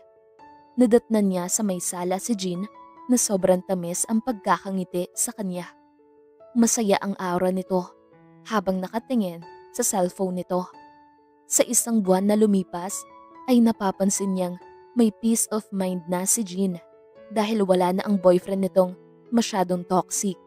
At ngayon naman ay napapansin niyang may bago nang nagpapasaya sa babae, si Norman. Ayaw naman niyang makialam sa relasyon ng dalawa. Basta ang importante sa kanya ay maging masaya si Jean dahil saksi siya kung paano ito umiyak noon sa maling lalaki. Okay ka lang? Tanong ni Jean. Oo naman, napagod lang sa trabaho. Sagot ni Amy. Sigurado ka? Ibang-iba ang aura mo ngayon. Kung dati ay masaya ka pa rin naman kahit pagod ka galing sa trabaho. Sabi ni Jean. Oo, konting pahinga lang siguro ay mawawala na agad to. Sagot ni Amy. Pero alam niyang hindi siya okay ngayon. Masakit ang puso niya dahil sa nalaman. Hindi sana niya ito mararamdaman kung hindi niya gusto ang lalaki. Kung may problema, ay pwede kang magsabi sa akin. Magkaibigan naman tayo, diba? Nakangiting sabi ni Jean. Oo naman, sagot ni Amy. Mag-leave ka kaya, mag-unwind tayong dalawa since every night lang naman ang shift ko sa ospital. I-pamper natin ang mga sarili natin. Magpaganda tayo. Libre ko, what do you think? Nakangiting sambit ni Jean. Ipagpaalam mo ka sa boyfriend mo, sagot ni Amy na nakangiti. Excuse me? Nakataas ang kilay na sambit. Hindi ba? Akala mo, hindi ko alam na palagi na lang mag-sleep over dito si Norman? Ano, hindi ka pa aamin? Tanong ni Amy na nakangisi. Hindi defensive na sagot ni Jean. Uy, ba't namumula ang pisngi mo? Rinig na rinig ko ang tawanan niyong dalawa hanggang magdamag kaya hindi mo dapat i-deny. Okay lang naman sa akin. Deserve mo ang maging masaya, sabi ni Amy. Salamat Amy, dahil sa'yo nakilala ko si Norman. Pero I need more time para mag-heal. Magkaibigan lang muna kami ngayon, sagot ni Jean. Okay, sabi mo sambit ni Amy. Nalukot naman ang mukha ni Jean dahil ramdam nitong ayaw niyang maniwala pero masaya siyang nag-iba na ang takbo ng buhay nito ngayon pagdating sa pag-ibig. Maya-maya lang ay nagpaalam muna saglit si Amy na papasok muna sa loob ng kwarto at magpapahinga. Pagkatapos mong magpahinga, gumala tayo sabi ni Jean. Sige, sagot ni Amy at pumasok na sa loob ng kwarto. Pagpasok ni Amy sa loob ng kwarto niya ay nakatanggap siya ng mensahe galing kay Matthew. Pero wala siyang planong mag-reply. Tumawag din ang lalaki. Hindi niya pinansin at nahiga na lang siya. Bago siya magpahinga ay nagbihis muna siya at sinabihan si Jean na matulog na lang muna siya. At bukas na sila ng umaga gumala para naman mahaba ang oras nila. Kinabukasan ay maaga pa lang kumatok na sa kwarto niya si Jean. Nakaligo na ito at nakabihis na rin. Pero siya ay kakagising pa lang. Tinamad yata siyang bumangon dahil hindi niya makalimutan ang nalaman kahapon. Good morning. Inaantok ka pa yata. Nakangiting tanong ni Jean. Sobra. Kung hindi ka pa kumatok ay hindi pa ako magigising. Sagot ni Ami. Mamayang gabi ka na lang matulog. Dahil ngayon ay gagala tayo. Punta tayong parlor. Sabi ni Jean sa masayang tono. Anong gagawin natin doon? Tanong ni Ami. Magpapaganda tayo. Magpapalinis ng kuko. Sagot ni Jean. Naku, huwag na Jean. Wala pa akong budget para sa ganyang luho. Naiileng na sabi ni Ami. Huwag kang mag-alala. Sagot ko na lahat. Ako na ang bahala sa gastos. At huwag kang magreklamo. Sagot ni Jean at sinamaan siya ng tingin. Okay, thank you. Sabi ni Ami. Pero sa kaibutara ng puso niya ay ayaw niya sana. Dahil nahihiya siya kay Jean. Kaya lang, desidido naman ang babae na ilibre siya. Kaya hindi na lang siya nagreklamo. Sige na, hihintayin na lang kita sa labas. At naipaalam na kita kay Norman na mag-leave ka. Nagtanong pa siya kung bakit pero hindi ko naman alam kaya wala akong sinabi. Sambit ni Jean. Pagkaalis ni Jean ay pumasok muna sa banyo si Ami para maligo. Nagmamadali ang kanyang mga kilos dahil ayaw niyang paghintayin si Jean. Nahihiya siya. Makalipas ang ilang oras ay kumain muna silang dalawa ni Jean bago pumunta sa parlor. Nagsabi naman ito sa kanya na mas bagay na sa mukha niya ang kulot ang buhok na may kulay. Pumayag naman si Ami dahil gusto din naman niyang may pagbabago sa sarili niya. At nakita nga niya ang resulta pagkatapos. Bagay na bagay sa kanya ang kulay brown na buhok sa kakulot. Bandang tanghali ay kalalabas lang nila ng parlor. Sobrang tamis ng pagkakangiti ni Jean habang nakatingin sa kanya. Sobra-sobra na tong ginagawa mo para sa akin, Jean. Nahihiyang sabi ni Ami. Kulang pa nga ito eh. Alam mo, mas gaganda ka pa kapag naalis tong sunog sa mukha mo. Alisin kaya natin to. Suhestyon ni Jean habang nakatingin sa kanya.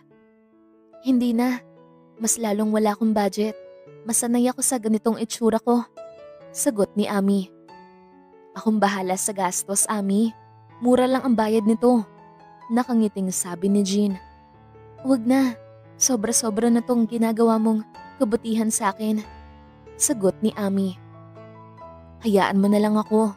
Kung nahihiya ka ay utangin mo na lang. Magbayad ka kung kailan ka may extra na pera. Okay? Sambit ni Jean. Tumango na lang si Ami.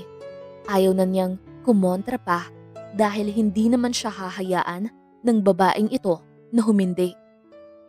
Isang buwan ang nakalipas ay sobra ang pag-aalala na nararamdaman ni Matthew dahil hindi na pumapasok si Ami. Ang dami na niyang tawag o mensahe para sa babae pero wala naman itong reply o sagot at hindi niya alam kung ano ang nangyari sa babaeng yun. Sinubukan naman niyang puntahan sa bahay na tinitirhan nito pero ang sabi ng ibang boarders ay umuwi raw sa kanila. Anong paalam ni Ami sa'yo? Tanong ni Matthew. Si Jean ang nagpaalam sa akin para sa kanya na mag-leave daw ng 1 buwan pero hindi naman sinabi kung ano ang dahilan. Sagot ni Norman. Tawagan mo nga. Hindi naman niya sinasagot ang tawag ko. Kahit mensahe ko ay hindi naman niya nare-replyan. Parang nababaliw na ako sa kakaisip kung ano ang kasalanan na nagawa ko sa kanya. Gayong kahit anong busy niya dati ay magawa pa naman niyang sagutin ang tawag ko o mag-text man lang. Pero ngayon, parang sinasadya niyang wag ako pansinin. Sabi ni Matthew. Tumango naman si Norman. Saka sinunod ang sinabi niya. Pero napailing ito nang walang sumagot sa kabilang linya. Wala talaga. Kahit sa akin ay hindi na naman nagte-text at nangangamusta. Hindi naman nabanggit sa akin ni Jean kung nasan si Ami. Sagot ni Norman. Ewan ko na lang, Norman. Sabi ni Matthew. Nasa loob ng opisina sila ngayon sa supermarket. Pero lumilipad ang isip kay Ami. 1 buwan na rin siyang walang maayos na tulog at kain dahil nag-aalala siya at namimiss ang babae. Nakaupo siya ngayon sa sofa habang si Norman naman ay nasa upuan nito. May kinakalikot sa cellphone nito. Maya-maya lang ay bigla siyang napalapit sa kapatid nang may ipinakita ito sa kanya. "Tignan mong mabuti kuya, kuha itong footage nito last month. May petsa at oras pa," sambit ni Norman. "Pakitaasan mo nga ang audio para marinig natin," sagot ni Matthew. Naikuyom ni Matthew ang kanyang kamao nang marinig lahat ang mga sinabi ni Rose kay Amy. Kitang-kita niya na nag-iba ang itsura ng babae. Ngayon alam na niya kung bakit hindi siya pinapansin ni Amy. Dahil nalaman pala nito ang pagpapanggap niya. "Saan naman nalaman ng babaeng ito ang pagpapanggap ko?" tanong ni Matthew. Sa lahat ng ayaw niya ay yung mga empleyadong tsismosa. Nung una, nang lalait ito ng kapwa sa harap ng maraming tao, ay pinalampas niya. Pero ngayon ay hindi na siya papayag. "Hindi ko alam, siguro nakikinig sa mga usapan natin." Napabuntong hininga na sagot ni Norman. "Sisantehin mo siya. Gusto ko ngayon mismo. At ayaw ko nang makita ang pagmumukha niya sa building ko," sabi ni Matthew sa galit na boses. "Okay kuya, for sure pati sa akin ay galit si Amy," naiiling na sagot ni Norman. "Ako na ang bahalang magpaliwanag," sabi ni Matthew saka lumabas ng opisina. Samantalang si Amy naman ay nagkukulong sa kanyang kwarto. Pagkatapos niyang maoperahan ang kanyang muka at maalis ang sunog nito, hindi siya makapaniwala na sa loob ng maraming taon ay nasilayan na niya ang mukha niyang walang bahid ng dumi. Kaya walang katapusan ang pasasalamat niya kay Jean dahil sa naging tulong nito sa kanya. Hawak niya ang maliit na salamin habang tinitignan niya ngayon ang kanyang muka at hinahaplos ng dahan-dahan. Napabuntong hininga naman si Amy nang maisip niya si Matthew. Ang dami na nitong text message sa kanya o tawag pero hindi niya pinapansin hanggang sa inoff na niya ang kanyang cellphone para walang istorbo. Kakabalik lang pala niya galing sa probinsya.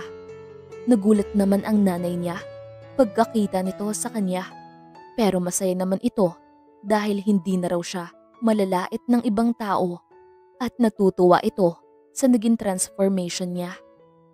Nang makaramdam ng uhaw si Amy ay naisipan niyang lumabas ng kwarto niya at pumunta sa tindahan. Gusto niyang uminom ng malamig na soft drinks ngayon. "Kamusta ka na, Amy?" Nakangiting tanong ni Jean. Nadatnan niya ito sa may sala nakatambay. "Okay lang. May ipinadala pala si nanay sa akin para sa'yo. Nasa kwarto. Pagbalik ko na lang ibibigay," sagot ni Amy. "Salamat. Siya nga pala, palagi kang tinatanong ni Norman sa akin kung kailan ka papasok," sabi ni Jean. "Bukas siguro o sa susunod na araw," nakangiting sagot ni Amy.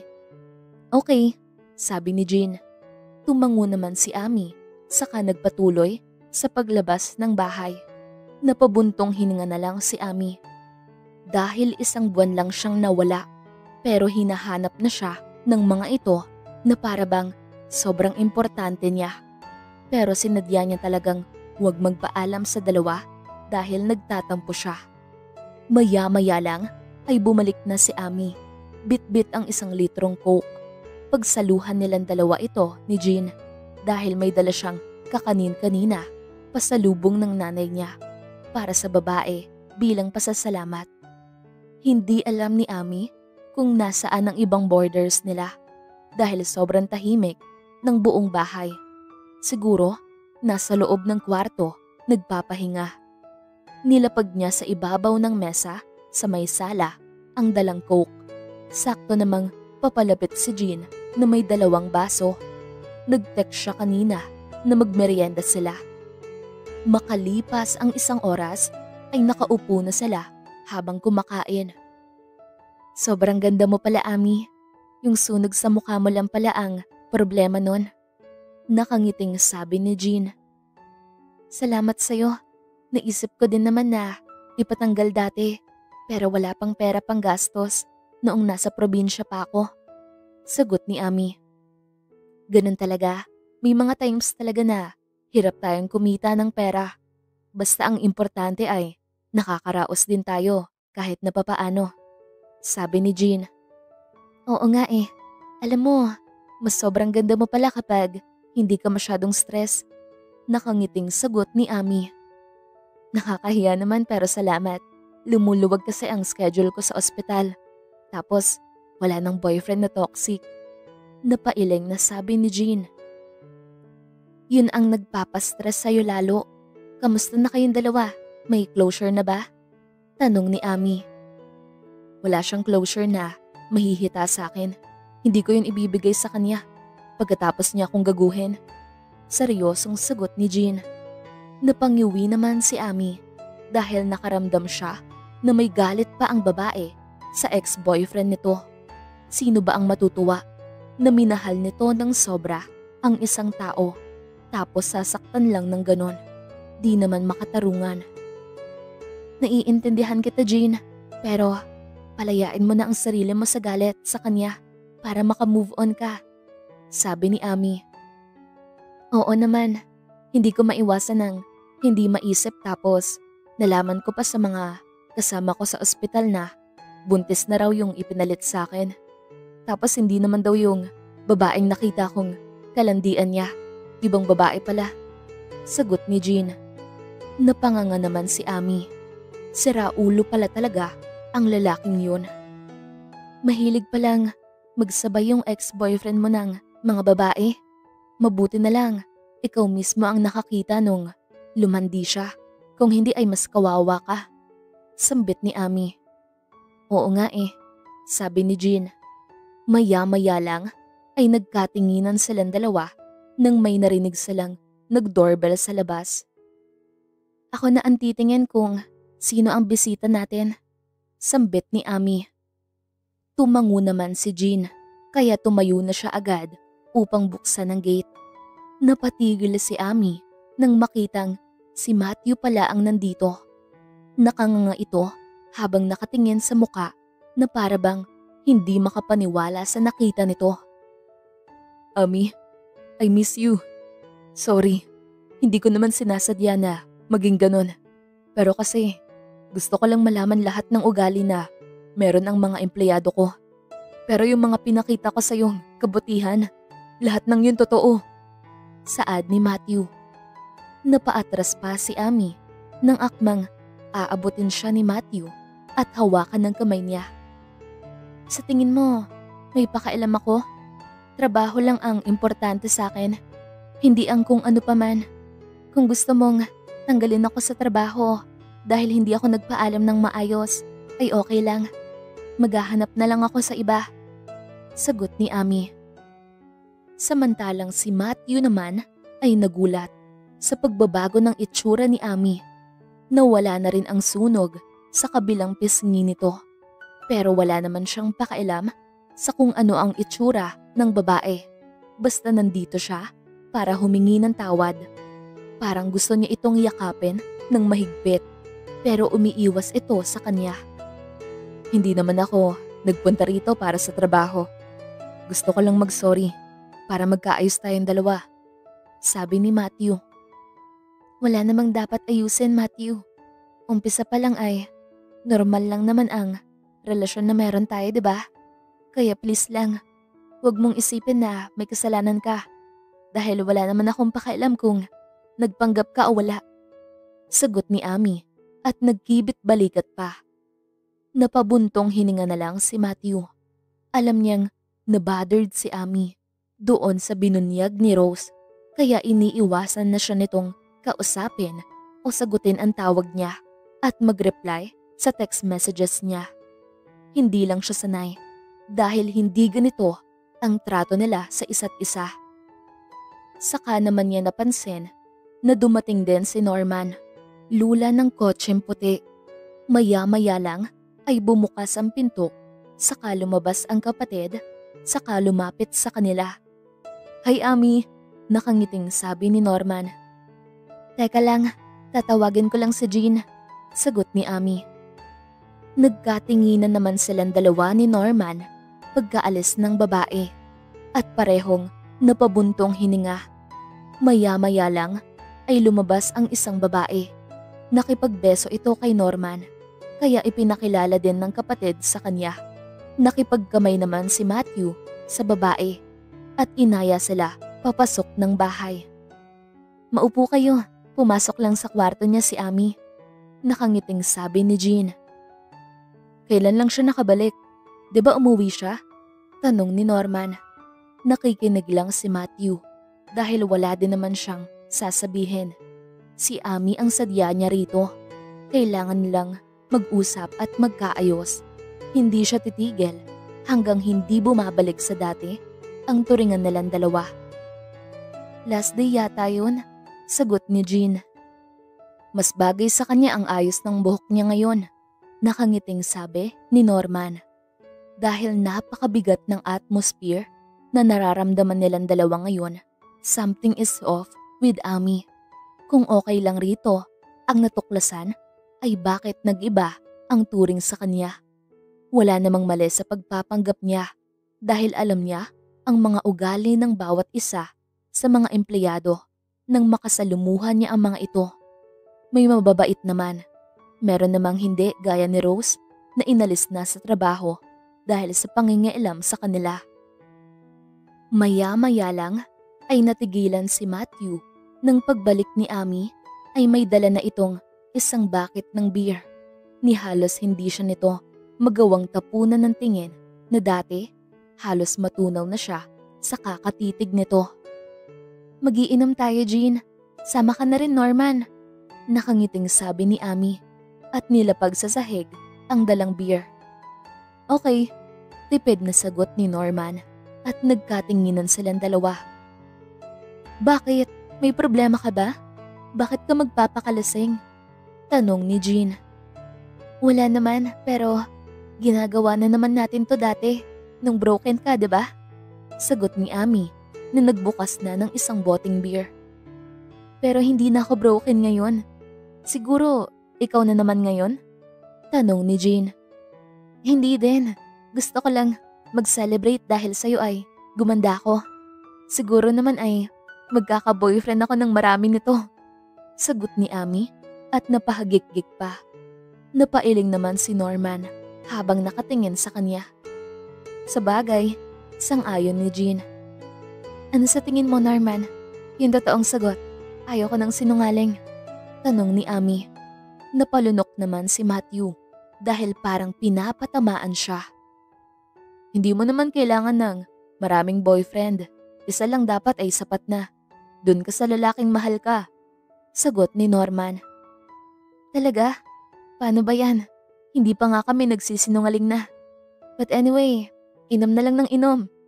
Nakangising sabi ni Ami. Napabuntong hininga naman si Matthew.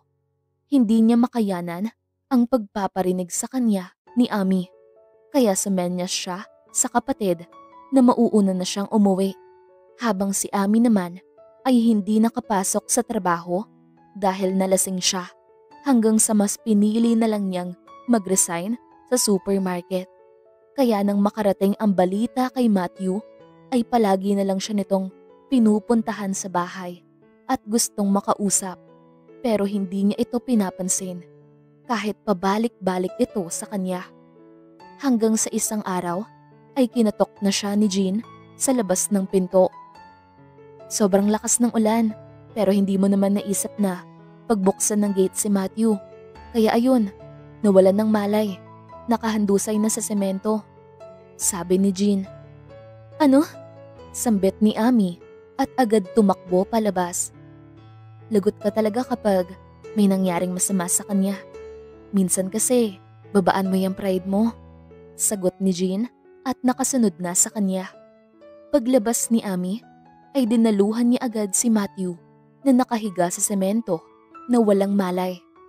Tinapik niya ang pisngi nito ng ilang beses pero hindi nagkamalay ang lalaki. Ano ba kasing pumasok sa isip ng lalaking ito para magpaulan? Sabi ni Ami. Pinagtulungan nilang dalawa ni Jean na kargahin si Matthew para naman maipasok nila sa loob ng bahay. Siyempre, may gusto sa'yo ang lalaking ito kaya nagtitiis na maghintay sa'yo rito sa labas pero wala kang pakialam. Tapos ngayon, anong nararamdaman mo? Pagsisisi ba? Maliit na bagay lang yung hindi nyo pagkakaintindihan tapos malala ang naging reaksyon mo. Bigyan mo kaya siya ng chance na magpaliwanag? Sagot ni Jean. Napabuntong hininga naman si Ami sa sinabi ng kaibigan. Napaka-overacting naman yata ng ginawa niya, gayong wala namang espesyal sa kanya. At higit sa lahat, hindi naman siya mayaman. Tapos itong lalaking naghahabol sa kanya ay may kaya sa buhay. Maya-maya lang ay naglapag siya ng kumot sa sahig ng kwarto niya at pinagtulungan nilang ihiga si Matthew. Hindi na muna niya idiretso sa kama dahil sobrang basa ng lalaki. Transfer na lang niya mamaya kapag nakabihis na ito. Ikaw na ang bahala sa kanya, Ami. Boyfriend mo naman yan. Sambit ni Jean. Hindi ko siya boyfriend. Umiikot ang matang sagot ni Ami. Sabi mo eh, sabi ni Jean, saka lumabas ng kwarto niya na tumatawa. Pagkalabas ni Jean ay agad inasikaso ni Ami si Matthew. Hinubad niya ang basa nitong damit, saka naghanap siya ng pwedeng isuot ng lalaki na damit niya. Hindi naman gaanong malapad ang katawan nito, kaya magkasya lang siguro ang damit. Saka meron naman siyang pajama na kakasya rito dahil matangkad naman siya. Pagkatapos niyang mabihisan ay agad niya itong kinarga papunta sa kama. Kahit na hindi niya masyadong makarga ang lalaki ay kinaya. Sobrang sakit na nga ng braso niya ay iniinda niya. Dahil sa sobrang pagod, napaupo na lang si Ami sa ibabaw ng kama. Nang mapansin niyang basa pala siya, ay naisipan niyang magbihis. Maya-maya lang ay napansin niyang sobrang bigat ng paghinga ni Matthew. Napagod yata ito sa pabalik-balik pero hindi naman niya pinapansin. Bigla ding nakaramdam ng guilt si Ami. Sumobra na yata siya, gayong magkaibigan lang naman sila. Parang girlfriend na napagsinungalingan ang atake niya. Pero wala namang sila. Nakakahiya. Ami? Tawag ni Matthew. Napalapit naman si Ami dahil tinawag siya ng lalaki. Okay ka lang? Anong nararamdaman mo? Tanong ni Ami. Hinawakan naman ni Matthew ang kamay niya saka pinisil. Nakapikit pa rin ang lalaki pero alam niyang gising na ito. Sorry, I love you. Sagot ni Matthew. Natigilan naman si Ami. Hindi niya inaasahan ang mga katagang binanggit ni Matthew ngayon. Pero baka nagdedelihiryo lang ito. Maya-maya lang ay napansin niyang dahan-dahang idinilat ng lalaki ang mga mata nito. Saka nakasentro agad sa kanya ang naging tingin. Sinong nagsabi sa'yo na magpaulan ka ha? Tanong ni Ami at tinapunan ng masamang tingin ang lalaki.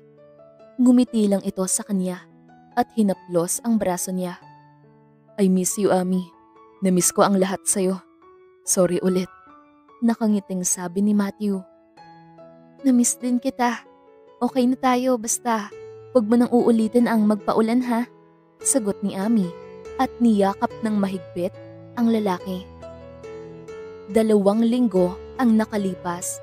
Pagkatapos nilang magkaayos ay bumalik na sa trabaho si Ami. Kailangan niyang magtrabaho dahil magpapagawa siya ng bahay nila sa probinsya. Yung maayos naman para komportable ang nanay niya sa pagtira doon. Bumalik na naman sa pagiging close nilang dalawa at this time wala ng kontrabida. Kaya maayos na siyang makapagtrabaho at isa pa, nagkausap na silang dalawa ni Matthew at nag-confess na matagal na itong may pagmamahal sa kanya. Nakikita niya naman yon at nararamdaman, kaya napapaamin na rin siya. Wala nang ligawan na nangyari sa kanilang dalawa, kaya ngayon ay magkarelasyon na sila. Makalipas ang 6 na buwan na relasyon nilang dalawa ni Matthew, ay nag-propose na ito sa kanya at kinasal sila pagkatapos. Umaasa si Amy na magiging successful ang married life nila kasama ng magiging anak nila in the future. At masaya na rin siya para sa kaibigang si Jean dahil nagkatuluyan din ito at si Norman. Nauna pa ngang magkaroon ng anak ang dalawa kaysa sa kanila.